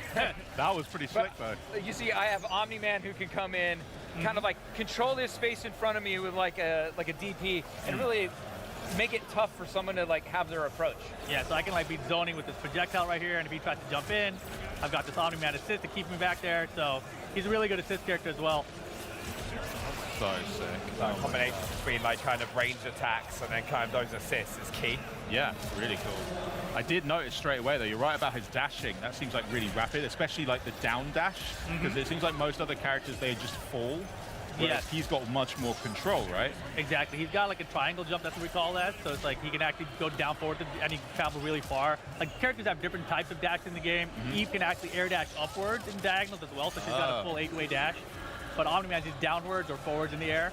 But his distance is a little bit farther and faster than other characters, right? So to help you close in, if somebody's throwing a projectile, you can just kind of air dash over it and come into punch like that. So really versatile character.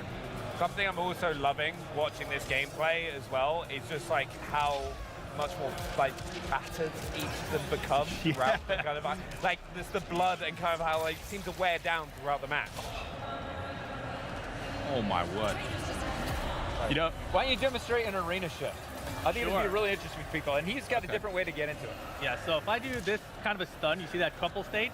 If you get someone to a crumple state, you can do a snapback attack, and it'll cause this arena shift. After this arena shift, you lock out their assist for 10 seconds, and you have unlimited boost. So right now, like you see my boost meter, it's just regenning while I'm doing this, right? And I have no access to my assist characters for like 10 seconds, so I should be paying attention and running away right now. Yeah, but just for demonstration purposes, you know? You get the idea. Yeah. If you were to get a KO on them while they're in that shifted arena, would that just end the game? Would they still get to tag back in if they have someone available elsewhere? Once that timer expires, I can get my character back. Right. Yeah, but not during the transition. But not during the transition. Gotcha. So I have 10 seconds to, hold it down and pray my defense is good with push blocking and heroic strikes and a lot of navigation and basically trying to land a hit myself. I want to see some of these more. These and then he caught me with it. Oh yes. I had to fan favorite. This is fan favorite. Rex is such a great character. Oh my. Peggy 18. Oh yeah. Peggy 18. I think they got that now. That is amazing. Oh my goodness. I like that there is that subtle suit difference as well. Well, you're both playing as Omni-Man right now. Yeah. Okay. Ooh. And I wasn't paying attention there. I probably had an opportunity to see if he dashed out of the way. You got that? That was pretty sneaky. You gotta be quick. Okay. So Omni-Man's ult, you can get out of the way if you just can't panic, and you have to We should have mentioned it is unblockable. It is unblockable, but you If they miss, you have to dash out of it. You have to dash out of the way. Nice. And it does cost 3 meter to do any ult, and you have to do them from the ground. Supers can be on the ground, can be in the air, but ultimate moves, you have to take your opponent back down to the ground. Well, I think we got enough time to maybe do one more fight. Should we make this run a proper fight? All the bragging rights. I want to see both of you peak performance. Peak performance? Yeah. Peak performance, come on. There's no way I can lose with this team. All right, I'm back in Rip. Have you got the method? Wait, you're back in Rip? I'm back in Rip now. Mike. You never know. Mike, yeah. All right, I believe. Who did you pick? Who do you think I picked? Omni-Man? Yeah, come on. I had a feeling. What we're here for. I got the Viltrum Empire represented here. Also, just one small little detail as well. You mentioned earlier is on the top of the screen. There's a cool little UI so you can tell exactly what side of the screen you're on, right? So they're right underneath the timer. There's a P1, P2 caret, and that basically said when we cross up at any time, that'll change position. So now you can see, I'm on the P1 side. Cool. And that's an assist breaker, calling your assist to break the combos of the opponent. Super important. Rip, I feel like you should just let Mike just showcase a couple moves. No, thanks. No, it's not happening. You asked for a real match. Yeah. This is your doing. Hey. You saw how I used that Omni-Man assist. Oh, I didn't even see you tag, brother. I was taking come back. I was in the middle of a sentence. Get off. He counter-tag. I was going to try to come in with a heavy, but... Tula's really sick. I love it. No. I really want to see Battle Beast Ultimate, but at the same time I don't because he's on Rip's team. What'd you hit? Come on. Come on. Oh, we're good. What am I doing? This is so tense. Dang it. Come on, Mike. Jumped right into it. Well, see, I'm in bad shape right now because I'm all out of moves. And while I was talking, I wasn't paying attention. I should have done a counter. Yeah, now I'm going to tag back in to get you back in. Swap out, right? If you get a chance. Oh. Yes, you get a chance. Oh my word. Goodness. I got a push block. Huge blocking. I don't have anybody else. I got him. Oh my God. Yes, Omni-Man. Scumbag. I dropped it though. Sorry, I got scared. So sick. Please. Oh, this is... Okay. All right. Oh man, this is tense. This is actually really, really close. I love this. Where's I have no meter? Oh! I see gotta the hold panic that. when You got gotta no hold meter. that. Oh, No. It's over, surely. No, we're good. No. Nope, I break those. Just hanging in there. That was actually so close. Where? Why? Oh no. Dude, you're beating the snot out of me. Get off me. Oh, we had those. We had those. Come on. Okay, I might lose with this team, I think. Get off, dude. All right. Purposely make it this close. I know it is crazy. That's a punish. Oh, no, that's surely. That's... Great blocks. Hang in there. Oh, nope. I really want to see Battle Beast ult. Come on, Mark.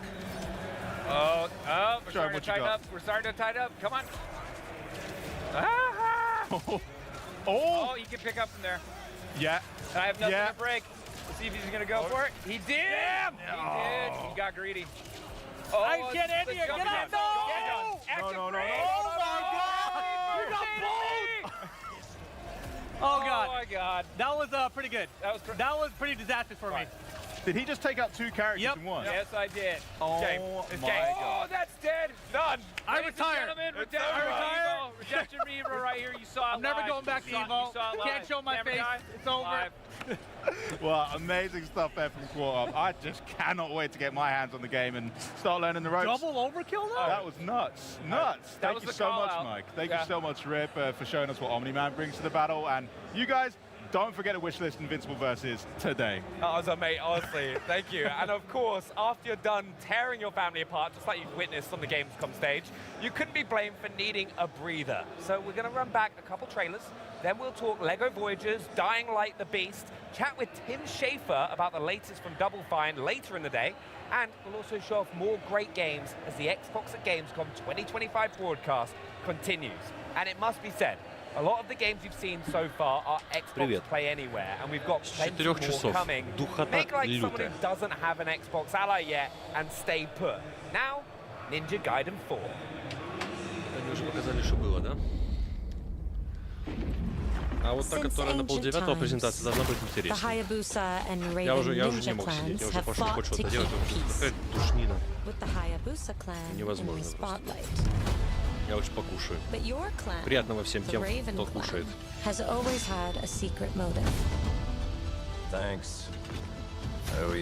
мы видели вчера. Помню, мушка или нет. Heavy resistance from the BDO. We're all counting on you, Yakumo.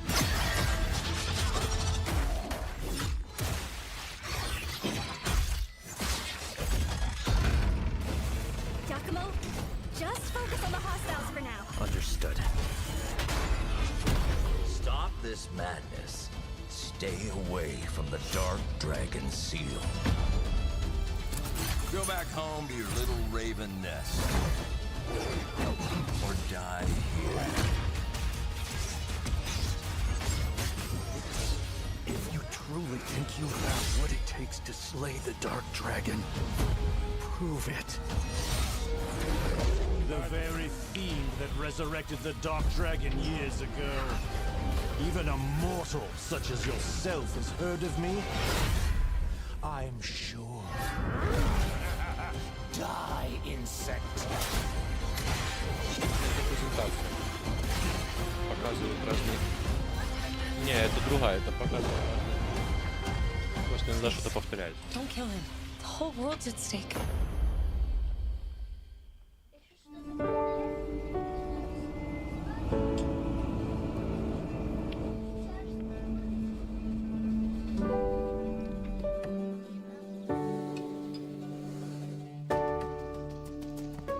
Ты не голодная? В садике покушала? Хорошо. Тебе не холодно было?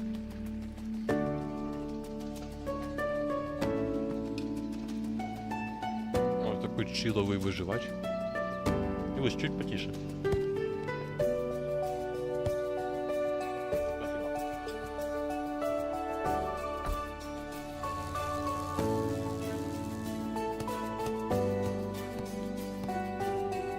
Я бы сейчас такое поиграл. Чисто для отдыха.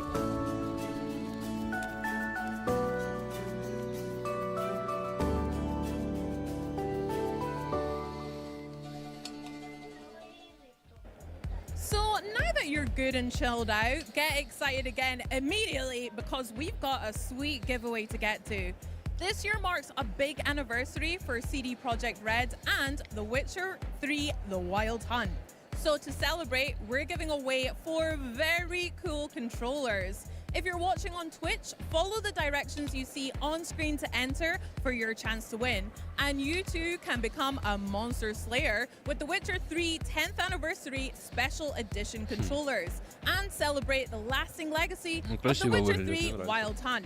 These will include 3 elite controllers and 1 standard controller. The giveaway closes at the end of the show and winners will be contacted on Twitch.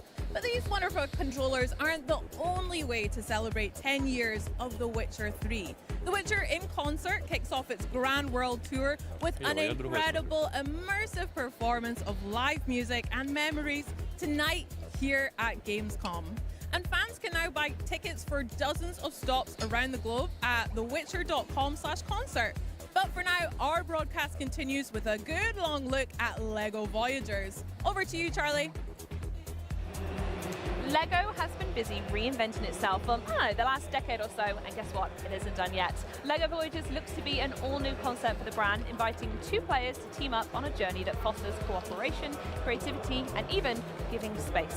So let's snap in and learn a whole lot more from my gracious guest, creative director Carsten Lund, design lead Jonas Haugesson, and tech lead Kasper Honningston-Lichtenberg. Thank you so much for joining me, guys. It's lovely to meet you and talk about LEGO Voyagers. But Carsten, I'm going to come to you first. I want to know a little bit about yourselves, your studio, and how Little Brick ticks. Yeah, Lightbrick is a small independent studio based in Copenhagen, Denmark. Yep. And we've dedicated our creative lives to exploring the Lego brick in many different ways. Our first game was called Lego Builder's Journey, and that was about building with bricks. So that was the start of the show, reconfiguring the level in ways. And this second one, we wanted to take it a step further. We want to go a little bit deeper to actually focus on being a brick. So Lego Voyagers is about being a Lego brick. Yeah, and you say getting up close, Will. Are you like in the studios just like really looking at the bricks going, I don't like this one, that one's shifty? We do look a lot at bricks. Yeah, so perfect. we're inspired by the bricks and the shapes, and we have a lot of bricks in the studio. Я тоже Андрюха не понял. Obviously, but this is digital, right? So the most important thing is that it feels intuitive and good to play. Absolutely, yeah. Well, it's the iconic snap, as I said in the intro, in real life. So you need to try and match that feeling and that aesthetic in the game. And I'm sure we'll go on to talk about it. But I wanted to know, Carsten, also for you as well, tell us a little bit more about the game. So how we've translated that tactile feel of Lego into Voyagers itself. What's it about, and what makes it distinct from other Lego games we've seen in the past? Lego Voyagers is a co-op game, so it has to be played by two players. It has to be played by two players. Interesting. Okay. And it's a platformer, first and foremost, and then it's a puzzle game on top of that. So a puzzle platformer where you navigate the environment with your little brick, and you have to solve different challenges along the way and build and have fun. Yeah, so that's basically the game. Wonderful. So we're looking a bit at it now. So can you set the scene of what we're looking at? We're playing as the red and the blue bricks, right? Do they have any other names, or is it just red and blue? We just call them red and blue. You can name them any way you like. Yeah, this is sort of the beginning of the game. We're playing around, trying to learn how to navigate the environment and attaching to the little... That was so Поверь, nice. ты ничего не пропустил. Ну, вообще. Exactly. So this is sort of part of the introduction and easing players into the experience and learning how to actually navigate. It is a little bit different. I mean, actually navigating with a single brick and all its capabilities is something nobody's tried before, Там же движуха в течение целого дня, it плюс takes a разница little во bit getting времени. used to, but it's so intuitive once you get the hang of it. Yeah, can you talk more about the capabilities that you've mentioned? Because at the moment I'm seeing a 1x1 brick, and what kind of stuff can you actually achieve as a 1x1 brick? These bricks, obviously, they can tumble around like bricks do. Yeah. Oh yeah, we've all stood on a Lego brick. We know what it's like to see them tumbling around. Exactly. So we needed to make the game physics-based, right? So you actually navigate around as a physical Lego brick will do, and then obviously a brick can Кстати, attach to действительно, things. я сейчас понял, что от ведущей тоже много чего зависит. Вот сидела такая с каменным лицом, с пустым взглядом, вообще не разбирается, как будто ни в чем в игровой индустрии.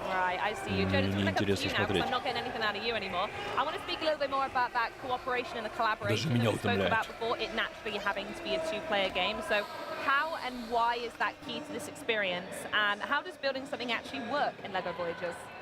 Well, as a Lego brick, of course, we thought it obvious that you should be able to connect to other bricks. So Naturally, that started basically. So being able to connect to other bricks should also mean that you have to build contraptions with these Lego bricks. Oh, okay. Of course, you can roll around with all these bricks as a big tower or ball. Oh, really? But you also have to overcome some challenges. Here. Oh, amazing. Yeah, exactly. You also have challenges where you have to be a little more precise with what you're doing. Эта игрушка на самом деле выглядит очень made a specific интересно. mode for this. We call it building mode. Особенно You can если see это it модно here играть. where the small figures kind of snap in a grid. И PXQ и все остальное. Movement, so it's a little Split more fiction. deliberate about your brick placement. Absolutely. So we're watching them build a bridge here. Does physics come into play here? Is there a bit where you maybe built too crazy one way and they fall apart, or is it just naturally very Лорда easy вторых я going? бы You с don't have to удовольствием worry about полностью physics прошел. on that? physics is in everything in this game, basically. So, I mean, even when you're in build mode, you're still a physical entity. You might be able to push the other player off the edge or stuff like that. So you can be a little bit rude with a co-op then. Definitely. It's not always good vibes. Yes. And we have catapults, catapult building, where you have to propel the other player from the contraption you've built. So it's not all building bridges, it's literally flinging each other as well. Yeah, definitely. Oh, fantastic. I like that you can see it, actually. Yeah. Is this the... This is the So that one not quite so good, huh? No. Exactly, and then you have to rebuild it, extend it. Oh, I see. So the puzzle here isn't trying to get more firepower, Не, it's actually прикольно, making прикольно, the мне нравится catapult эта slightly игра. larger. Yeah. And then how much of the environment are you able to pick up? Is it quite obvious which elements you can pick up and move around, or is it open to your interpretation and everything can go? We've playtested it a lot. I don't think we've seen anyone being surprised that something is loose, or something is like fixed. But every start you see in the environment is connectable. Wow, okay, interesting, good stuff. So Carsten, we're going to go back to you here. While we're all working together and unleashing our creativity, is there going to be a story for us to follow as well, or is it just a series of random puzzles that we're going to enjoy? There is a story, yes, there is. This is a story, I mean, it's like in Builder's Journey, we like to sort of, it's a non-verbal story, right? So we don't have any words, you have to sort of be part of interpreting a little bit. It's a story about friendship. It's a story about two little bricks that are friends that their only dream in life is to become astronauts. Oh, that's gorgeous. A lot of bricks dream of that. Lego Voyagers. Are them by themselves being astronaut or being part of a larger spaceship that gets sent off in space? Being part of a spaceship model. Yeah, so Что завтра еще them, будет? Ну да, завтра в 4, потом в 7 презентация, в 7 вечера индюшатина будет. И потом уже 24 числа, типа, выборка из лучших игр. And their mission, they make it their mission to try and save him and send him back to space. Я на завтра стрим на 4 запрограммирован, но если это будет так же, как сегодня, то, честно, ну, я не могу вывести. Мне просто настолько скучно, что как будто 1 час длится, там, не знаю, вечность. То, что вчера. No pun intended. Of course. So we ask an open question about friendship, and hopefully players will finish this game and think about their friends and how they actually connect and how they stay friends. Yeah, and with the storytelling, you've mentioned that there isn't nothing verbal going on from the main characters. How is that told by the story? Do you meet other characters that talk, or is it purely environmental storytelling and heartstrings music throughout? Music is a very important factor. Yeah. And we have the same composer as in Builder's Journey, Henrik Lindstrand, composing. Oh, wonderful. They smashed it the first time, bring them back. Exactly, and he's been very meticulous about the scenes in the game and the emotions and the characters, so he's doing motifs that sort of tell a story along the way, and so that's a very important part of storytelling. Yeah. And then obviously the environmental storytelling, all of the objects and all the encounters you can. А вот этот чел второй сидит, следующий, худой такой, он вообще будет принимать участие? Until you, understand the full story. Amazing. Is there like an onboarding experience for co-op partners? Maybe Casper, you could help me out with this one. Like we talk co-op. How does that work? How do the players work together against each other, etc., throughout the game? It's a co-op experience, and they have to help each other and teamwork, collaborate, and build these bridges and face these challenges throughout the way. So, as you can see here, you can also just spend some time to just play around. Have some fun, yeah. Have some fun. You can make up games where you have to compete, but otherwise it's a collaborative experience. Oh, so there is a competitive element to it in there, but mostly based on the gamers. Mostly based on the gamers, yeah. I see. Did you see much of that in the playtesting, Jonas, that you mentioned? So much. I mean, we have an infamous spot where you can flip the other player into the water. Okay. We've seen like players spending minutes, very long time, just flipping each other into the water. But the thing is, when you flip the other player into the water 5 times, you also have to get through the same thing. And then, oh, I the other player see. can get the Okay, and then it's their turn. Yeah. Wonderful. And with co-op being such a focus in the game, was that inspired by your own personal play with Lego, or was it something you just knew you wanted to make a co-op game, and that's where Lego came in perfectly? I think I think we've seen with Builder's Journey, I think we've seen players want to play games together, right? Even though single-player games, they sit, they talk, they engage, right? So we wanted to make something that was playable together from the very get-go, right? And then we just love co-op games, and this whole idea of playing and, you know, being creative is just so much more fun when you're doing it together with a friend, right? Yeah, so, I totally agree. Yeah. And it's nice we're seeing more couch co-op games come through in recent years as well. There's been some very successful, highly applauded one recently. So it's lovely to see that story keep going. So Carsten, question for you. This all looks really lovely, naturally. So the question you probably knew was going to be coming from me, which is, when are we actually going to get our hands on the game? Very soon. Very, very soon. I think if you're here on Gamescom, you can just go to booth 8, the Lego stand, and try a demo of the game. Just over there, in case anyone's watching, wondering where the map is, it's through that door. But if you are not here, you will have to wait to September 15th, which is not very long. Not that far at all. It's a couple of weeks, really. Exactly. That's when the game will be out. So. Beautiful. Is there anywhere else we can look to find more information on LEGO Voyages before it comes out? I don't know if you've got any more news on the way you need to talk about before it launches. I think there's a website, legovoyages.com, and that'll direct you everywhere and find, Perfect. Well, thank you so much for joining me, Lightbrick team. You're all a wonderful bunch, and this game looks absolutely stunning. And folks home, don't forget to wishlist LEGO Voyages today, so you'll be ready when it drops, as you said, September 15th. And speaking of taking legendary creativity brands in brand new gameplay directions, you are about to witness the world premiere of an upcoming open-world survival crafting game with a, I'll call it a decidedly Studio Ghibli aesthetic. Check it out. Сейчас, кстати, ковид сильный ходит. Многие болеют.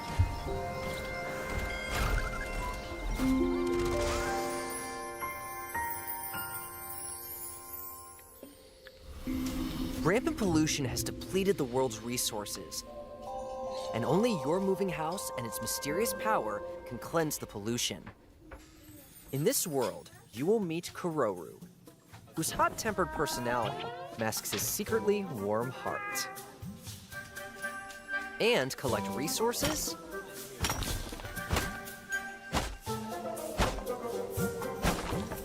craft items for survival, gather oddlings, and decorate your settlement. You'll face danger on every step of your journey, and riddles to test your wits. But in Boomwalker, your companions have your back. Kettle Kid, a fiery pot of purification, and the moving house that you travel the world with. Don't forget the oddlings that help you on your adventure.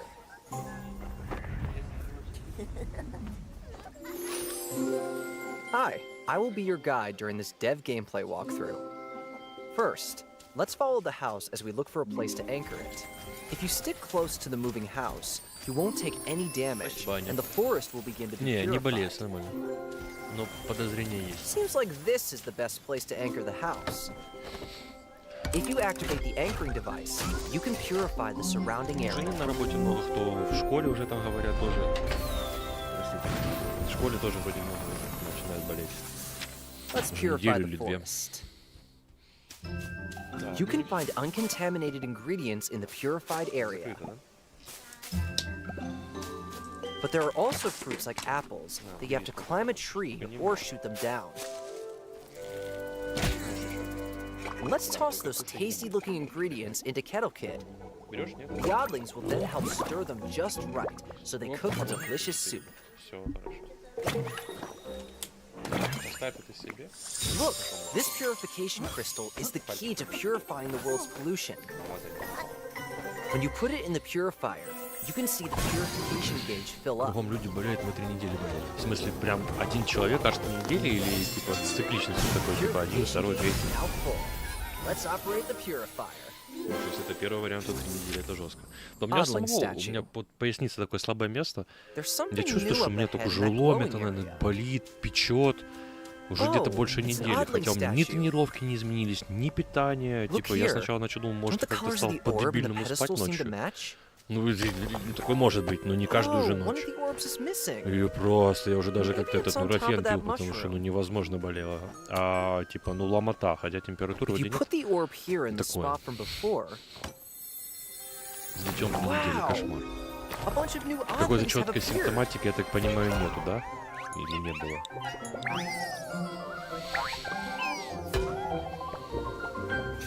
Invader Pelicani cleanup. Let's take our new friends home.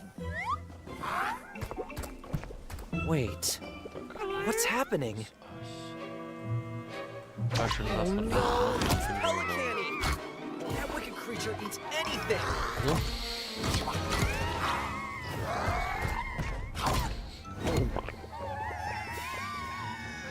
А ну, подождите, сейчас.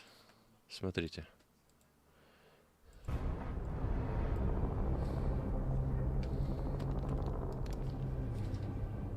When the fury of emotions sparks the wildfire of violence.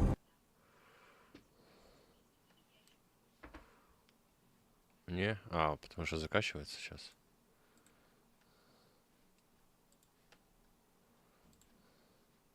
Давай еще раз. Sparks the wildfire of violence. It dissolves our illusions and exposes the fragile structure of reality. I have 1,000 questions. Why did you come back? I stood in the home I was born in. In that moment, I felt a connection. Epsilon 11, sound off. Where are my men? They're gone. Choose your next move wisely.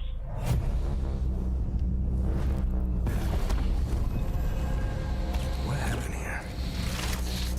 Madness and hatred and lots of it. Impossible. It's you.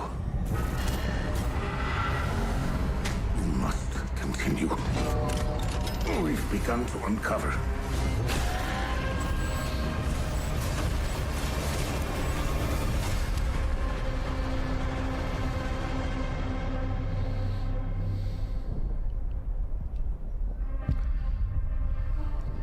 Это я вам показал потому, что можно загрузить, поиграть в демку. А осталось до релиза 4 сентября выходит, короче. Вот меня она заинтересовала. Я не помню, это, по-моему, Open World. И я прям хотел бы ее стримануть на этой неделе, если получится. Демку. Сейчас узнаю, сколько она по времени длится.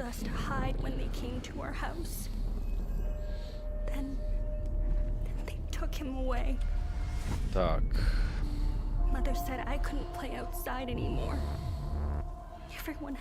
Hell is us. Игра. Сколько длится версия в Steam.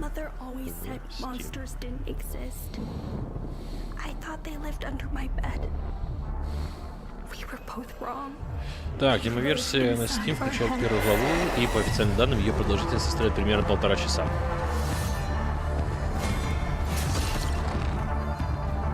А если исследовать все локации, даже запрошенные, то можно провести до 6 часов. Как вам такая демоверсия игры?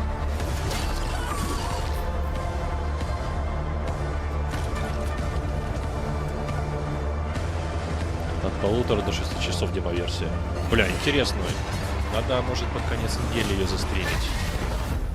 Прям так марафоном.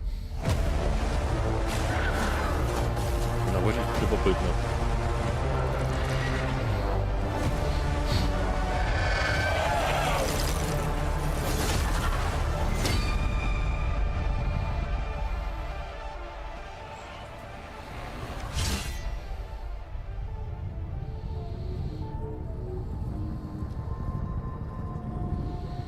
Прикольно.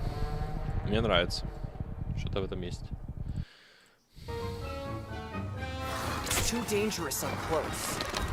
Так, а тут, как обычно, шляпа, да? Так, это они перешли к этому, как его... Забыл. Dead by Daylight?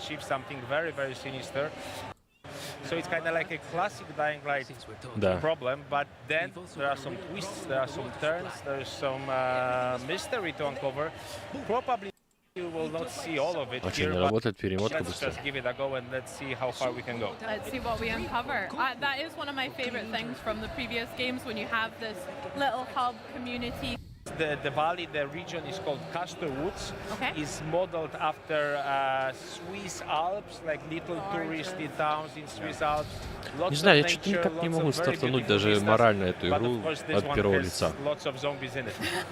Perfect holiday. Yeah, exactly. I mean, if there was a zombie apocalypse, I'd probably go to the Swiss Alps as well, Yeah, just of course, to see it. of course. But yeah, of course.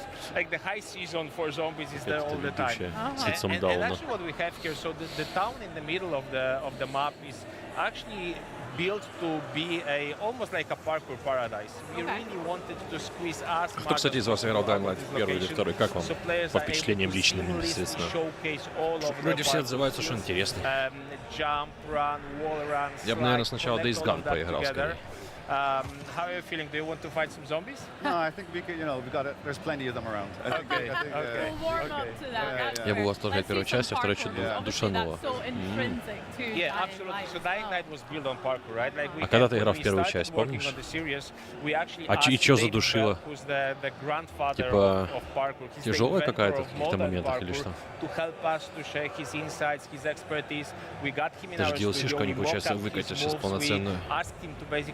How close we are to reality, because one thing about Dying Light is we always put a lot of emphasis on immersion. We really want to make players feel like they are part of this world, like they are the character there. Come on, Aaron! Like the whole QA department is looking at you. You did. No. It's a lot of pressure for life. It's all part of the plan. It's Dying Light, you know.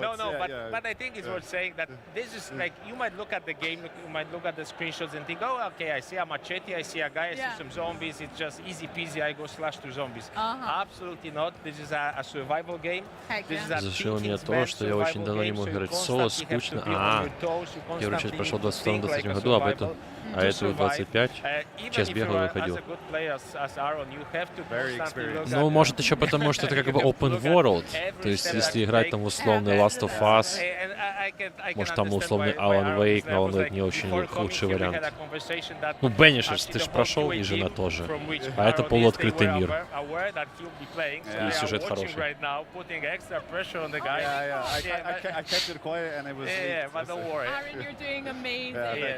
Thank you. And by the way, if I just made using the opportunity, let's just wave to our QA guys, because they are really putting a lot of work into this. They are the most important part of the dev team in this very final stretches of the production, because we are basically just 4 weeks from releasing the game. So exciting. Yes, so very close. Actually, maybe we can loot some stuff, right? Yeah, I think it's a good chance here.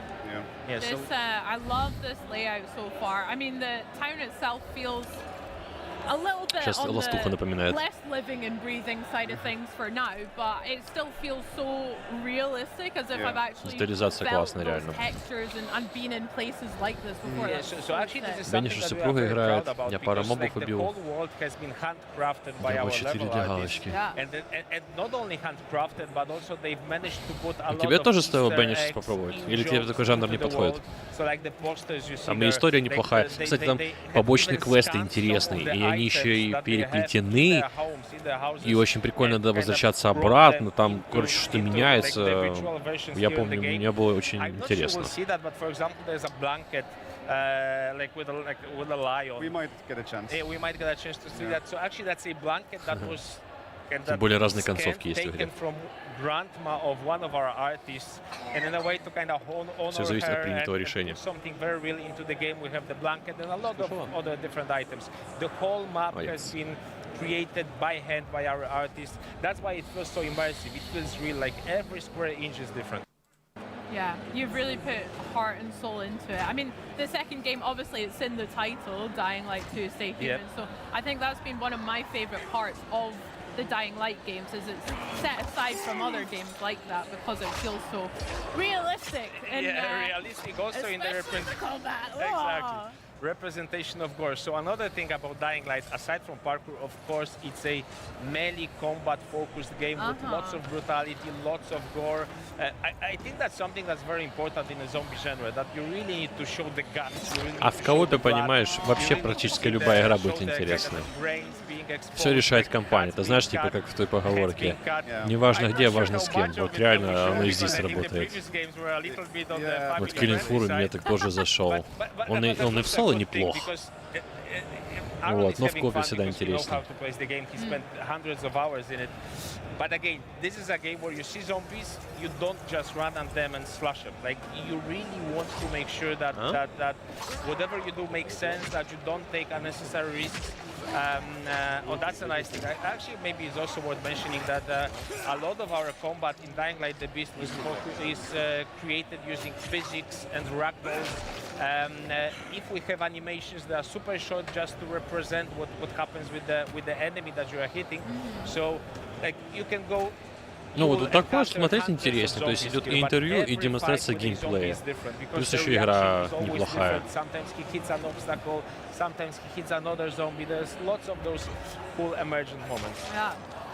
You were speaking about some of the melee weapons that we've used already, like we've had machetes and all sorts. What sort Тебе надо просто какую-то коридорную игру с сюжетом. Я, наоборот, типа со временем перешел на соло-игры, пока вел проект. Мне прям по кайфу было. Коридорка или полукоридорка, интересный сюжет, проработанные персонажи.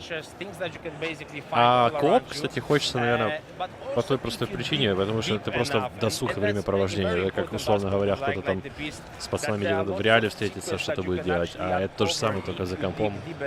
Просто тот же досуг, вот и вся разница. Бильярд, там кто-то играет, кто-то в боулинг, кто-то пивас, там кто-то в баню, кто-то игру играет. То же самое. Совместное времяпровождение.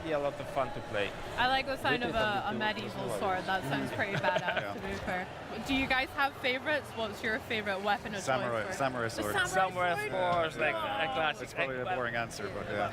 But for me, типа вояки, for me actually, it's a flamethrower, something new to Dying Light the Beast. So for some reason, like even though we are making zombie games, we didn't. Раньше первое мог по 80 часов бегать, часть такой себе. Да, то же самое. Ну, если бы ты сам жил, типа не было семьи, я думаю, ты бы дальше играл. А тут немножко много чего изменилось. And a number of additional hidden stuff that you will have to find as you play the game. We are now living the time, we are now living the town, and actually that's an example of one of the open world activities. Like there are places like this spread all over the world. Плохая идея была в такую движуху ввязываться. If you manage to survive, Aaron. It just came out of nowhere. Your fault is survival horror. I'm demonstrating exactly what we want, right? Yeah, that's true. That's true. And so, like military combos like this, if you manage to kill all of the infected here, or if you manage to outsmart them, because that's also an option. You can, for example, use a decoy, draw them to like away from this place, and then try to loot it. That's a very good place to find some ammo for your firearms. And as I said, firearms have really received a lot of love from us as developers in Dying Light the Beast. Okay. He's a bit too big for now, I think, this guy, right? Ну, this one, yeah, like. Ну, должны были, это же механика меняется. Типа зомбописные какие-то жесткие. Like the guys back at home are making bets, like, will he die again? Такое чувство, что чел, который сейчас вот за геймпадом, он в эту игру особо не играл до этого. Maybe we could actually use the rifle. Почему бы другие, да, я говорю. Because the thing about firearms is they make a lot of noise. So as soon as you start shooting, there's a chance that the virals, the fast-moving zombies will come. Actually, I think there's one guy over there. Let's go inside. Yeah, let's try to hide. Like, we'll see if that works. Safer inside. Oh my. Yeah, gosh, but okay. Relatively. A little bit, like it's never safe in the world of Dying Light. Like what I like to say is that it's actually one of the most dense open worlds out there, because basically every part of the map is something where you play the game, where you do some kind of interaction. Either you park, which is also like interaction. You click buttons, like you're trying to get somewhere. You make decisions where you want to go. Combat the same. You get surrounded. Suddenly there's a group coming from one direction, group from the other. Constantly something is happening. Like you are never bored. It's very intense, very dense experience. That sounds really cool. A lot to explore and discover, and every kind of trip outside of the safe zone is probably not going to be exactly the same as before. Yeah, so Dying Light was built out of emergent moments, and we actually we did fight with some of the guys with the tanks, for example, right? But actually we didn't trigger them, so maybe if there's an opportunity, but like, oh, actually that's a nice thing, or maybe we can keep the. I think there's some better opportunities. Okay, so what happens right now is that because Aaron was fighting a lot with like quite intense, he managed to charge his beast mode, right? So now he can unleash it. So maybe we can actually see that here, like how effective he is with fighting those zombies. They throws them all around, like he has those like finishers. He doesn't need any weapons anymore. Oh my goodness, he ripped his arm right off. Flipping it. Cat, like nothing is left like unturned and uncrushed and unsmashed. Who's laughing now? No one left unsmashed. No. That sounded like you were saying it to the viewing guys. Like, who's laughing now? Like, I'm here on the Xbox and I'm playing this awesome game. Heck yeah. Oh, zombies don't need brains. It's fine. Yeah, some of the new visual designs for our enemies. So of course, like, you can see the game is really beautiful to look at. Even the zombies, like if you are into zombies, it's good to make a pause or go into photo mode and try to see how detailed the models are, especially when you do some damage to them. We have increased significantly the number of places on their bodies which you can damage. We have, like when you cut a limb, you can cut it in 3 different places. You can really leave a lot of scars, wounds, like broken places on. Yeah, let's try to. That's nice, quite brutal. I saw earlier like when you just left someone crawling because you cut his leg off, so that was quite mean for that poor zombie, I feel, as well. A nice flame. Also, as you can see, there's a lot of versatility, yes, like, you know, emotions. There's a lot of varied ways how you can solve combat situations. That's also something that we were always thinking about when we were working on Dying Light games. 2 часа 20 минут, и они сколько игр нам показали? 5-6? Freedom, how they fight. Actually, we're leaving the mission area, so that of course in the full game you're not leaving mission area, so the freedom is open and you can go everywhere you want. Yeah, I like the tactic of running away. That's my favorite. Yes. But that's also короче, да, 3 часа получается на всю эту движуху уходит. Ну такой лютый сколько-то. А что завтра? Actually, maybe we can also show the FPP, right? Because you can drive from that perspective, like keep the immersion. Gaiden, Amnesia, Age of Empires, Overwatch, High on Life. Rush, roam through zombies, blast through zombies with your vehicle. Metal Gear Solid. Ну блин, Lego Voyager завтра анонсировали, показали сегодня. Буквально пару позиций, и чтобы вот это вот так ждать, честно говоря, сомневаюсь. Like you need to think about how damaged your vehicle is, or and the gas. We're about to run out of gas. Exactly, doesn't have gas. So I think we are slowly running out of gas. So. To find a gas station. Exactly. I'm not sure they're still working. You know? Oh, man. So with our new vehicles and things, is there different areas that we can explore around the world then? No, so actually we decided to choose this one because it fits the environment most, right? So Aaron, when you get up, maybe let's just have a nice look around the place. So taking the view, I love that. Yeah, take the view, and we'll talk about vehicles. So we have chosen those off-road pickups because they fit the environment most. We didn't see that much of it yet, but the whole world is actually quite varied. We have the town in the middle, we have an industrial park, we have swamps, we have mountains with hiking trails, we have farm fields, so a lot of very uneven terrain. So off-road pickups seem to be most fitted to this kind of environment. So yes, you are driving that vehicle. There might be some things hidden, but I'm not spoiling that too much. But then you're also able to customize the visuals of the vehicle a little. So there's still quite. Oh, I think that's the blanket that I was. Yeah. This was the. So this is actually the real blanket that you can find in one of our level artists' grandmother's. Actually, at one of the playtests, some guy met me. He said the same thing. Like he recognized the blanket. So it's a very iconic. That's so wholesome. So there we go. That's a challenge for everyone playing. I don't know. Are we ready to go into the night part? Because we might do that. But a word of warning, because like Dying Light generally, let's maybe look at some Vista before us. Okay, let's go to the night. So what happens is that Dying Light basically is a game of 2 halves. The day part that we have just experienced, if you are a good player, you are in control. You know what to do, like you know how to behave. You will kind of find your way around in this apocalypse. But the night part is something completely different. What happens is the volatiles, and I will scare you a little, so kind of sit tight. The volatiles, like the scary monsters, the apex predators, the kings of the night that are coming out. Кровососы со сталкеров вылазят. And with those guys, you don't fight with them. Like when you see them, you try to run away as quickly as possible. Okay, maybe at the end of the game, where your beast mode is fully charged, when you have unlocked all of the skills for the character, because there's like a big skill tree of various beast skills that you unlock. If you are kind of fully formed beast mode Kyle Crane, you can fight with them, but without that, it's really, really scary. So maybe we can actually try to sneak upon those guys so we see them from close. We'll go sneaky. You can see where they are if you use the survivor sense. So that's like a special senses of Kyle Crane where we can see the threats and be aware of the threats around him. But it seems the volatiles are everywhere. А чё их так много? Maybe actually what we could do, that's scary. There's so many. Yeah. Они не реагируют на фонарь? Yeah, this new kind of sensor. Сейчас чувака спалят. Сейчас спалят. Все, спалили. All of the threats, but I think actually, okay, so the chase has started. They are onto us now. Like Все, хана ему походу. Super difficult because the guys, like the regular biters, the regular zombies, they, you know, they're just zombies, right? So you can avoid them, you can jump over them basically. With volatiles, they're chasing you, they're right behind you. It's actually good. А что сломо только что было? They're also basically better at parkour than you are, so they can really grab you. For sure. Yeah. Oh my gosh! So you have to try and outrun them for now until we've built up our beast. 2 из 4. Двое типа где-то отстали, потеряли его, что ли?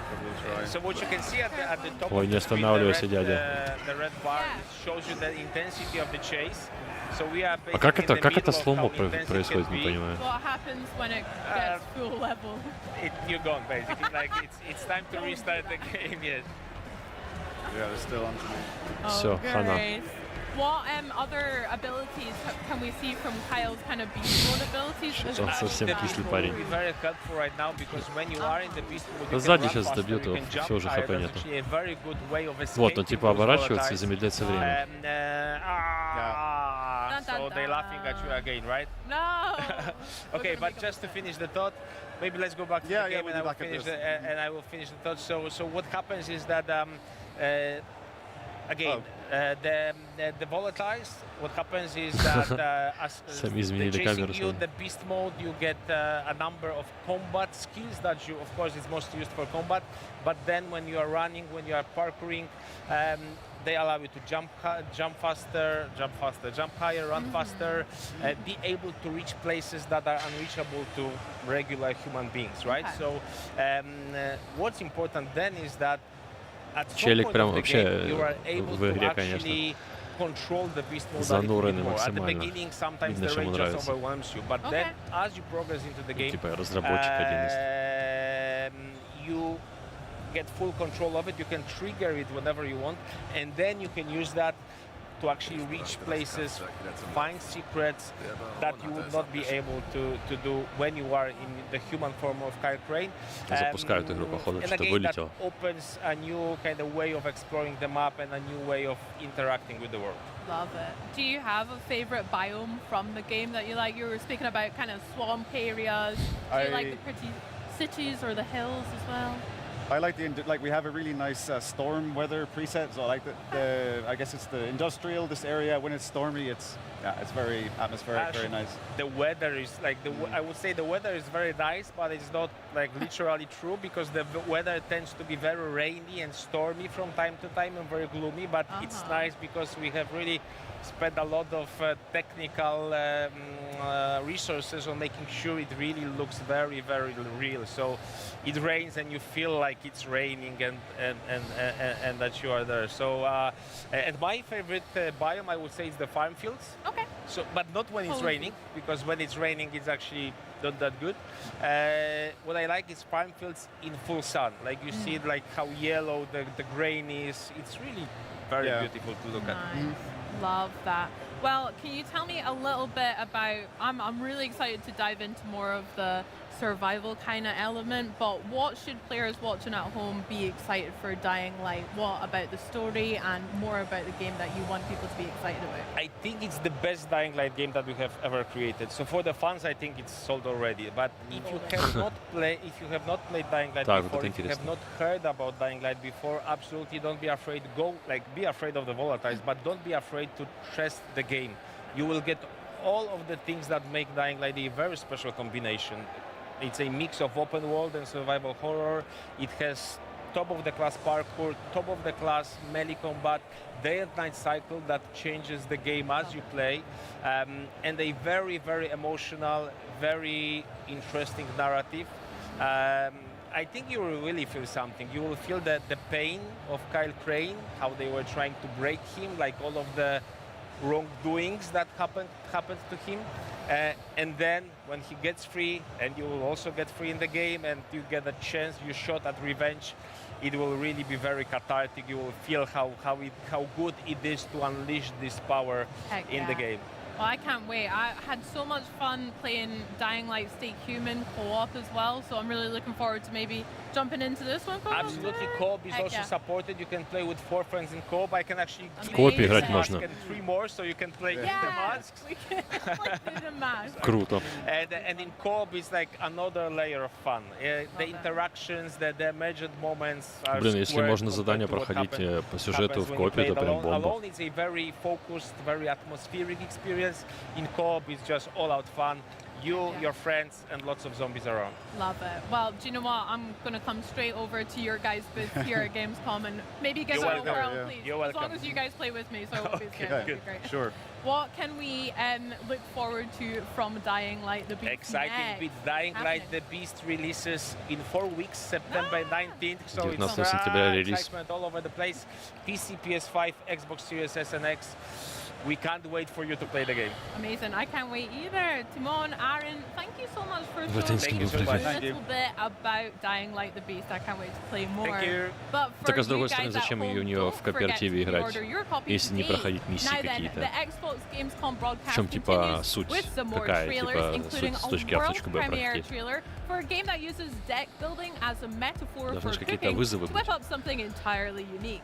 Then we'll hear from Double Fine's Tim Schafer about their new Opus Keeper. And don't forget, we've still got World of Warcraft and Call of Duty updates towards the end of the day. World of Warcraft, and not to mention some news on a little indie game, and that's INDY, not INDIE. See you soon. Это ж чуваки с этого проекта прикольного.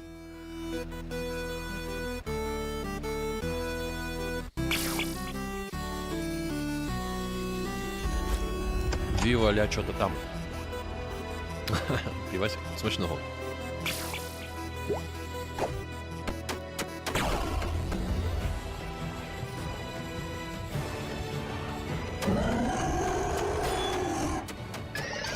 Та презентацію дивимось. Така шляпа.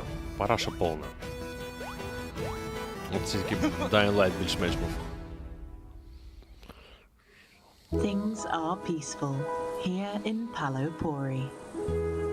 But якщо будемо чекати на наступну о 8 годині, 8:30 сьогодні ввечері.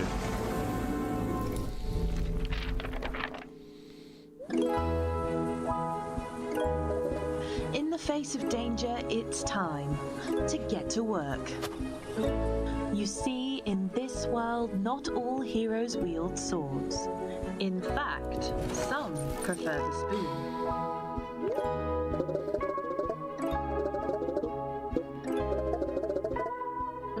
There are some who believe that in order to save the world, you've got to start with a really good meal. Ні, я World of Tanks не граю і не грав ніколи. Ти, мабуть, про цей хіт, да, хеат. Бачив, вчора демонстрували.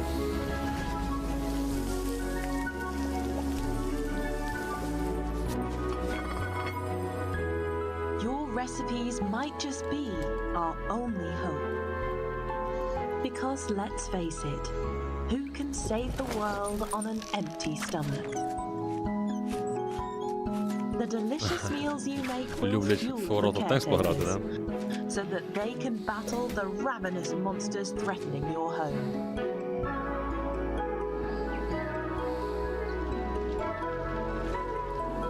Opening soon. Bistro. It's Bistro. Beasts who run a bistro. It took me a minute, but I got there. I don't get it. Well, Bistro is Xbox Play Anywhere, so if that game looks to your tastes, consider it just one more reason to get excited for the ROG Xbox Ally and Xbox Ally X. But now, it is our sincere pleasure to dig into the latest title from Double Fine, Keeper.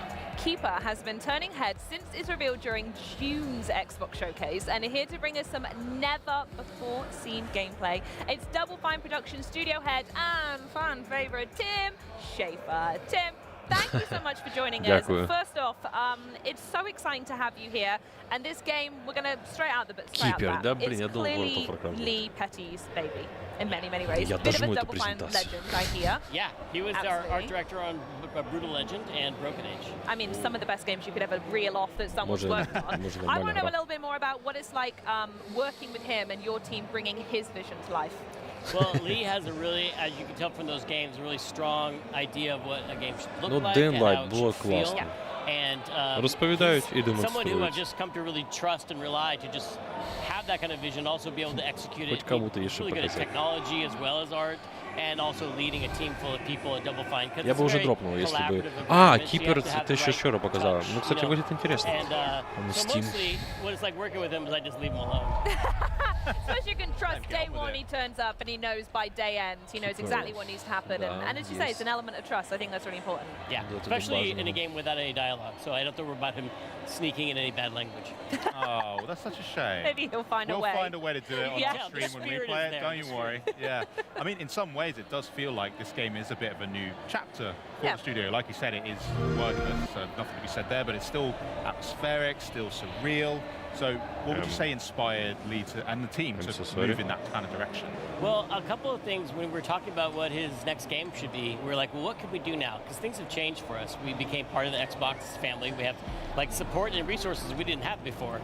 And we're like, what could we not do before? And what's a game that we probably could never get signed with a publisher? Something that would seem just too far out there, but would be a really personal thing for Lee and his, wanting to do something really beautiful and strange, mysterious, and yet still really charming. And also, I think at that time, a lot of things were going on with a global pandemic. I don't know if you heard about that, but we were all locked inside. And the only way Lee found a lot of escape from that was to go on long hikes through nature. He'd go to the mountains and look at the nature around his house and think about... I can see where this is going, yeah. About how the humanity was really threatened. We didn't know what was going to happen. We were kind of scared, and yet nature just kept going and changing and evolving and interacting with each other, and that was really inspiring to him. And he's also a weird guy who has like a lot of interesting tastes. Grew up on like the Dark Crystal and Cronenberg films and surrealist painters, and so put those things together to make something that was chill like nature, but also a little weird. And I think you'll see that in the game. Yeah, when you mentioned Cronenberg films, I am now slightly worried for the seabird, but I'm hoping that you're going to leave that bit out. Well, you're just going to have to... The game's we're not getting anything today on that. It's all about surprise, but it's not a horror game. Although it's an interesting Lee's vibe with this game. It's not some super violent horror game with a lot of blood, but it's also not 2,5 часа почти like все ни о you чем. think of a cozy game. They're sweet and they're cuddly cats in it, but this is like it's got a weird vibe where the unexpected might happen. Like atmospherically off. There's something amiss. Yeah, something lets you know that you don't know what's going to happen next. Yeah, for sure. What was it like when you started off with the initial sketches? That must be quite a fun time during the development process where you are still sort of hashing things out, but then moving forward to what we see today, how's that sort of transformation been? I mean, it was fun to watch Lee and his small crew get together when they just started, and they were just trying different gameplay ideas out. It really was a blank canvas for them to just experiment. Мы любим. Вчерашнее было намного интереснее.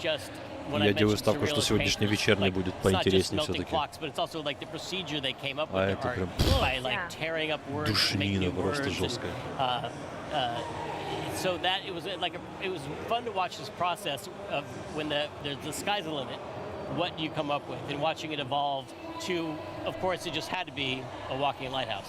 Yeah. Oh, absolutely, yeah. And I want to go back to what you were saying a little bit about the surrealists and paints. I want to stick on art for a moment because naturally everything we've seen so far just screams beauty in Lee's deranged way. Screaming beauty is what we call it. Screaming beauty. That's Lee's nickname around the office. Love it. Can you tell us more about the art direction itself and how that ties to the actual mechanics of the game now? Yeah, I mean, the art direction is, very specific vision of Lee's. Блин, обратите внимание на возрастные группы людей, которые в игровой индустрии дают интервью, являются разработчиками и так далее. Которые прям в контексте. Круто. А потом говорят, игры для детей. Да. That the lighthouse has to interact with the world and cause changes to happen.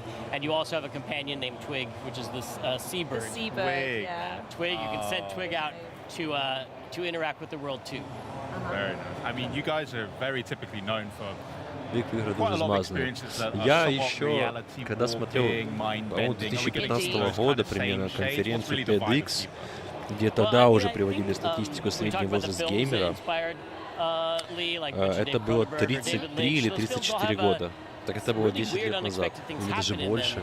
But it seems at first like nonsense, but there's a kind of a dream logic to it that makes it make sense. Yeah, it means something, but it's not necessarily clear what it means. It probably means more than one thing, and it's really open to the player. Это же не как раньше игры были, у каждого свой ПК там и т.д. Там уже кооперативы, мультиплееры, РПГшки, ММОРПГшки. Это как социальная сеть. Просто днями еще играть можно. Сейчас, наверное, 43 плюс средний. Наверное. Ну, типа, в зависимости тоже от игры. Это уже просто, типа, как это, как часть культуры по факту. Есть и более молодые, есть и постарше. Мне, допустим, нравится иногда зайти в коопчик, поиграть с ребятами. Чисто досуг, только просто мы за компьютерами в разных городах, а то иногда и в разных странах. Но при этом общаемся, веселимся и играем в эту игру. Круто же. Сейчас пока мало у людей. Ну, такой статистикой я не владею. Со всеми теми, кто я играю, тут в большинстве на ПК и у некоторых PlayStation. The companionship you'll feel with Twig is something much deeper and beyond physical affection. Чаще всего ПК. Am I going to fall in love with this bird, Tim? It's the most. Am I going to fall in love with the lighthouse? It's a yes to both those because it's a game that has no dialogue, no spoken words at all, but it is a very emotional storyline. Both the lighthouse and диалогов не будет, но я так понимаю, have эмоциональные всякие поступочки. Changes and metamorphism. Сегодня мне скинули пост, где бабушка 76 лет сделала эйс, убила всех противников Совки. Мне кажется, это фейк. Я видел эти видосы с бабулей, но мне кажется, это фейк. Типа она может в натуре играть, но не факт, что это КС. Она честная, да? Ух ты. А какой ник ты? Ты не помнишь? We try to make scenes work if you have the volume off, just as like it's the expressiveness of the lighthouse still has a face-like level of expression. Yeah. The bird is very expressive, obviously, and there are scenes that will make people cry in this game, I think. I'm not ready for it. Not the whole time. No, it will be the whole time, I swear. Look at the birds. So he's going to make me weep already. Well, obviously, we've got studio here, Henry, so I do have to ask. People are always curious about you guys, what Double Fine is cooking up behind closed doors. And the last time we spoke to you was back in 2021, where we saw Psychonauts 2. So what have you been up to since then outside of Keeper? Can you actually tell us anything you've been doing? Well, I'm here to announce right now that we are making other games too. We have multiple games going on at the studio. And the thing I will say is that they're all brand new. They're all brand new IP. We did Psychonauts 2, and that is keeping us fine for sequels for a while. Great work on that, by the way. Thank you. Yeah, it was a lot of team effort. Here's some footage of the team. Да, кидай. Except for that guy who's just walking around. Get to work, Bert. Она не отображает. Поставь это пробел, там может быть возле какой-то точки, посмотрим.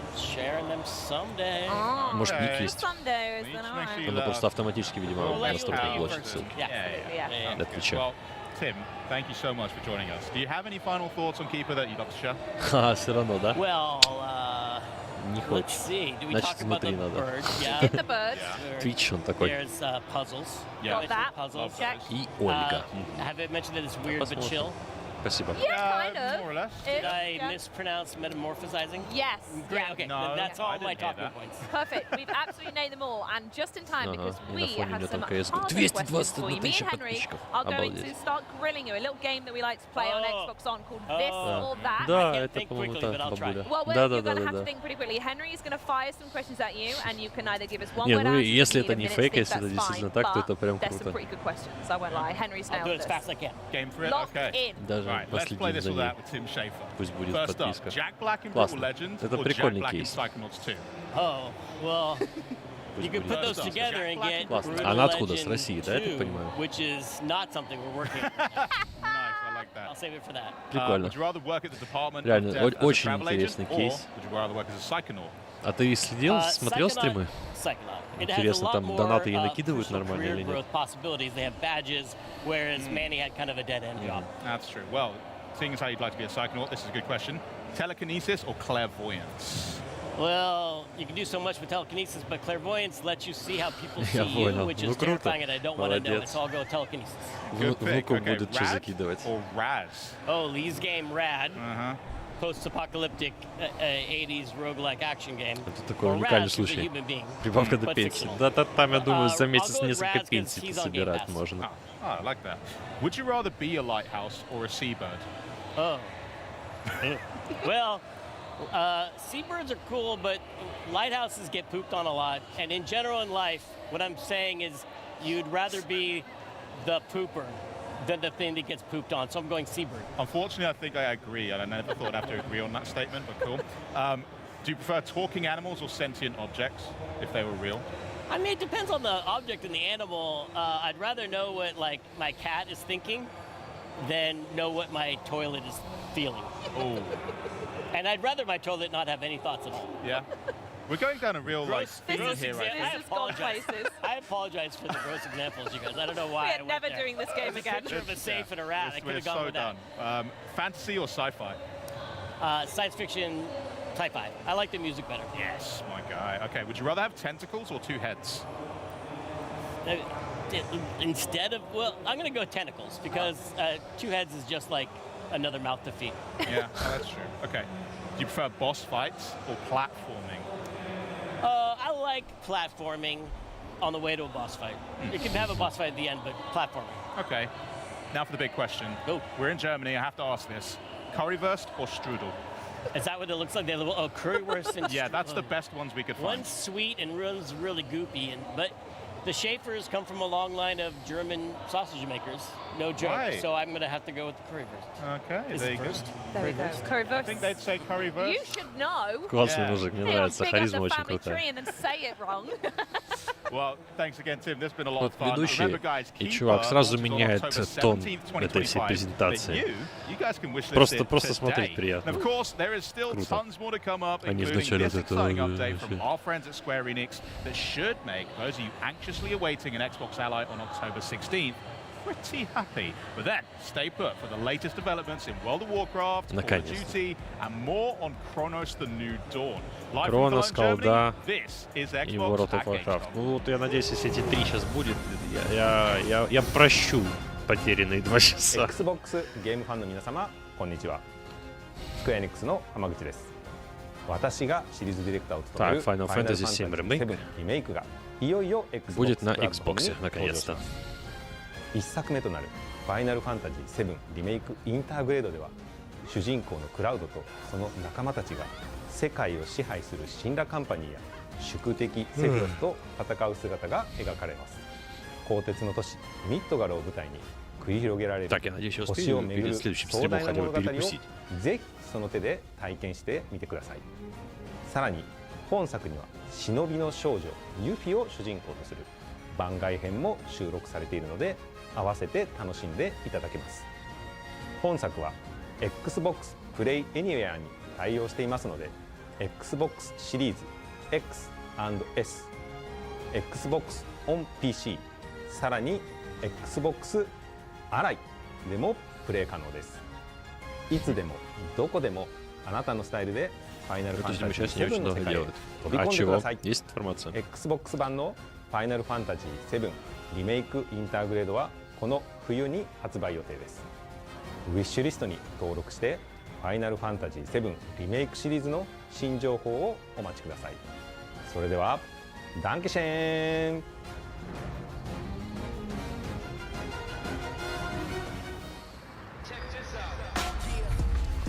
Да покажите уже, что там, блин, нормально.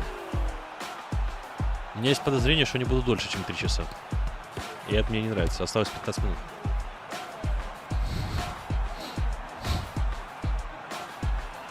Ну ладно. Мы выдержим, я уверен. Наверное.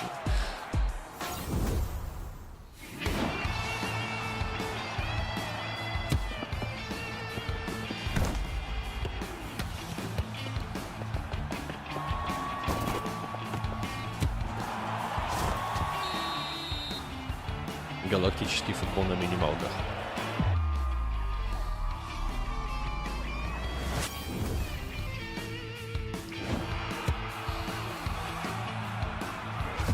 Грустно скажем. Нос забит отечность.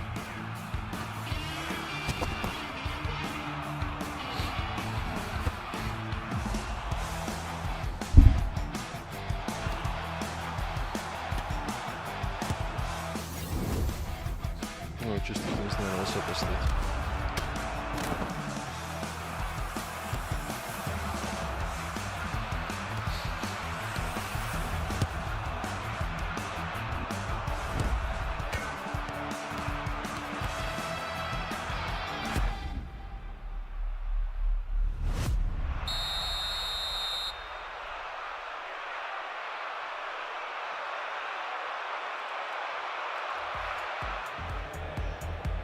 You just saw the world premiere trailer for Freestyle Football 2 here on Xbox at Gamescom. Now you're right on time to learn about all that's new in World of Warcraft. As I talk with World of Warcraft Senior Game Director Ian Hadjikostas and Associate Director Paul Cubitt about the exciting updates in store for players. Now, first of all, right, Paul, welcome to the show for the first time. Thank you for having us. Glad to be here. Yeah, and Ian, welcome back as well. Like, you were here last year revealing the World Soul Saga with the War Within. Welcome back. Time for Chapter 2. It's a pleasure to be back. Yeah, I can't believe I've seen your booth. I'm going to say it. I think you probably got one of the best booths at Gamescom. I was walking around earlier and was like blown away by it. I'm biased, but you're not wrong. Yeah, it's super cool. Yeah. It's really, really cool, especially some of the updates, which we're going to be talking throughout this segment about. But you kicked things off last night with Opening Night Live and that cinematic. Could you kind of explain for people that need to know about what that kind of showed, what's happened up to that moment? Sure. I guess a little bit of a story so far for the World Soul Saga. So yeah, gist of the story of War Within. So heroes around Azeroth began hearing these voices, seeing visions, these like dark omens, from messages from the World Soul herself about, you know, darkness coming. That led to a surprise attack on the city of Dalaran, the destruction of our beloved city of Dalaran, and the nature of the threat facing us being revealed. This powerful entity known as Xal'atath. So over the course of the World Soul Saga, over the course of the War Within, we've been trying to kind of keep up with her. She's been one step ahead of us along the way. At the culmination of the War Within, as we just discovered, she kind of ascended to a new tier of power and is finally poised to really unleash the power of the Void upon Azeroth. Yep, and that leads us directly into what we saw in the trailer yesterday, which is Xal'atath and her devouring host at the gates of the Sunwell, ready to, you know, threaten everything that's dear to us, and that, you know, our beloved elves, Lorthamar, Liadrin, and the rest of them, all, you know, mounting a defense along with a, you know, an intercession from the Sunwell itself. Super exciting stuff. That is the beginning of the expansion, which you saw in the trailer there, and that leads directly into the story. Yeah, I still can't get over last year with the War Within, with the VR experience for the destruction of Dalaran. But, like, that was one of my favorite cities in the old expansions. But we're also returning to some areas that players are going to really know. Can you tell us a little bit about them? Yeah, if Dalaran was one of your favorite cities, it was one of mine too. Wait till you see Silvermoon V2 in Midnight. So we are going to be returning to, among other areas, the old Blood Elven lands, first introduced in Burning Crusade, fully reimagined and expanded now. It's Eversong Woods, the Ghostlands, and of course, Silver Moon City. Still, a Horde city at heart with some Horde-only districts, but under these pressing circumstances, they have opened their gates to the Alliance to mount this final stand against Xalatath's forces. Yep, and that's just the first of the zones that we have. After that, you'll head into Zulaman, City of the Trolls, the Amani Trolls. We first saw Zulaman back in Burning Crusade era as in the form of a raid, but it's been expanded into this enormous zone now. Everything in that zone is big. It's sort of like a primordial Pacific Northwest. Everything's a little wet too. Very, very cool space.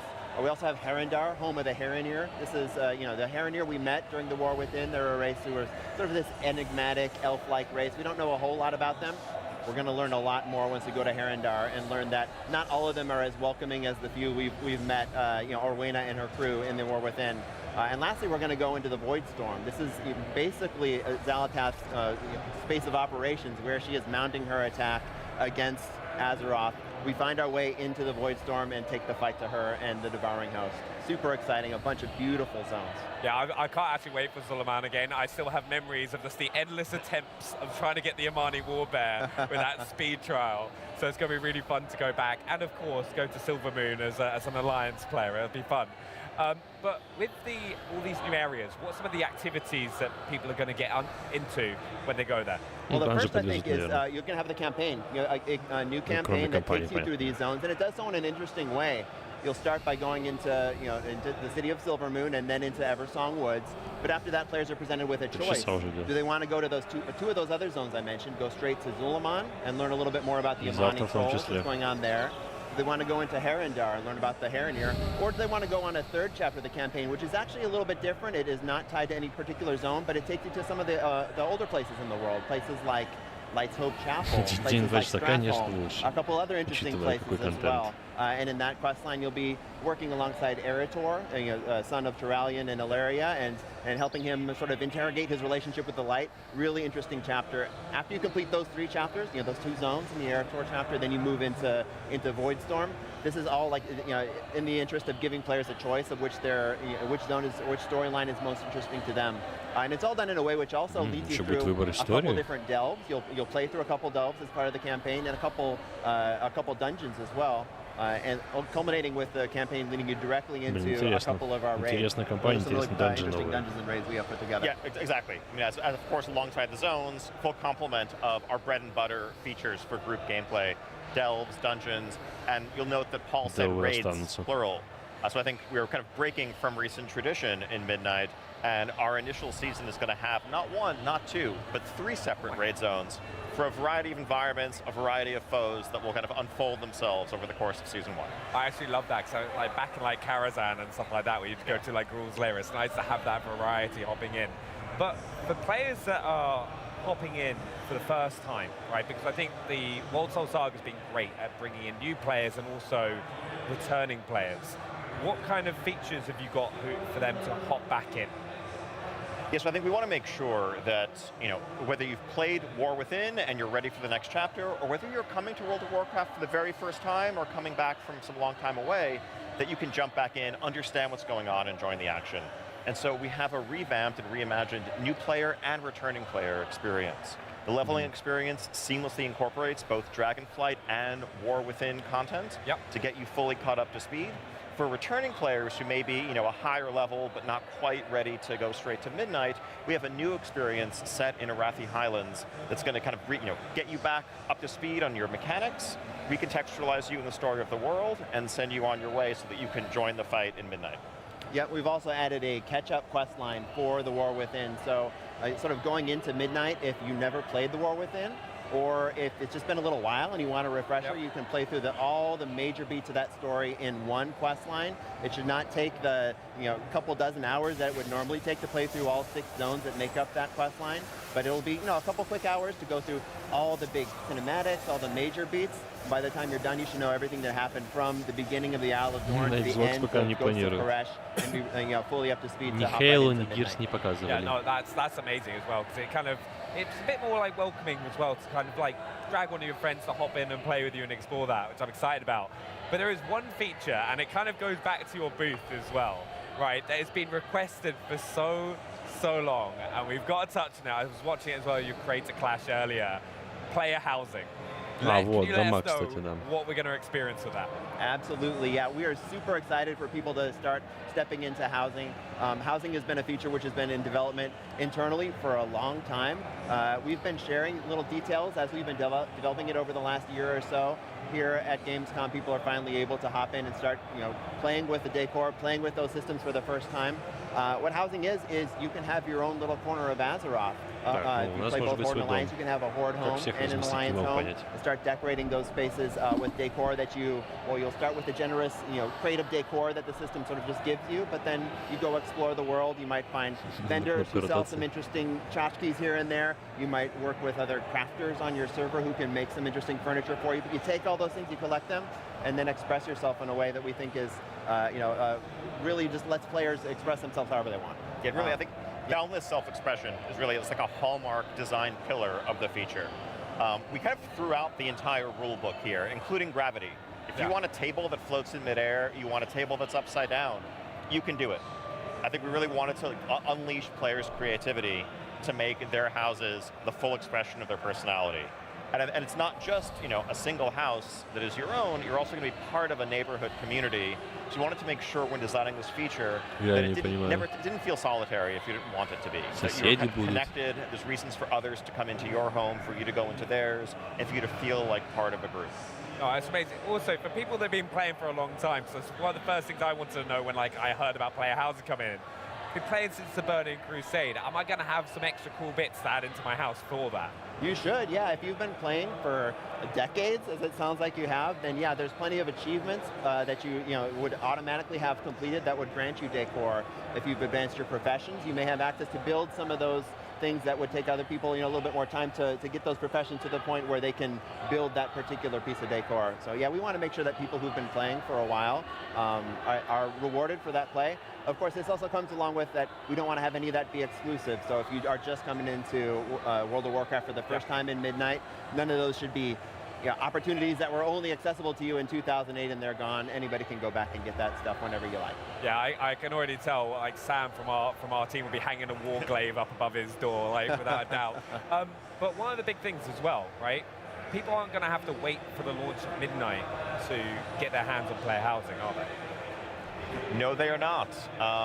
Player housing will actually be coming before Midnight in our final War Within patch, 11.2.7, coming later this year. So anyone who owns Midnight at that point can claim their first house, begin decorating it, and all players, even if you don't yet own Midnight, can start building their collection of decor, though you will need the expansion to actually have a house to put it in. Ah, okay, that makes a lot of sense. I'm excited for it, but what's next for the team? Now, you've kind of announced Midnight, shown the cinematic trailer. What's next? I mean, excited to get back and kind of finish this game. We're going to be talking very soon about our first public alpha tests and then a larger beta to follow. And all of this, getting player feedback, helping polish the game, and building towards a release in early 2026. Yep, and we're going to be here at Gamescom all week as well. Ian and Maria Hamilton will be talking tomorrow about some of the characters and zones within the expansion in a little bit more detail. And then later on in the week, Ian and I will do a big systems download where we talk about a lot of the systems that make up the game. Yeah, I was going to ask about what else can players get involved, viewers get involved in with World of Warcraft, because you've got so much going on. We mentioned the Creator Clash earlier. Are there more shows out today? The streams people can go watch as well afterwards? Yeah, exactly. There's, I think, various live events going on from our stage all week, and then we're going to keep rolling information out. I think this yesterday was the beginning of just letting people know what we've been up to, and we're going to have more and more information and opportunities to engage. We'll have videos, streams, and more just coming all through the fall. Yeah. Honestly, I can't say thank you enough. Like, from coming on the show last year to talking to us Midnight today, Paul, Ian, thank you so much. And also, from tons of new titles coming to Xbox Game Pass, the Final Fantasy VII Remake Intergrade on Xbox, we've already witnessed so much cool stuff here on day one of Gamescom, and we're not done yet. We're about to get down and dirty with everyone's favorite archaeology professor, but first, let's refresh with a quick power wash break.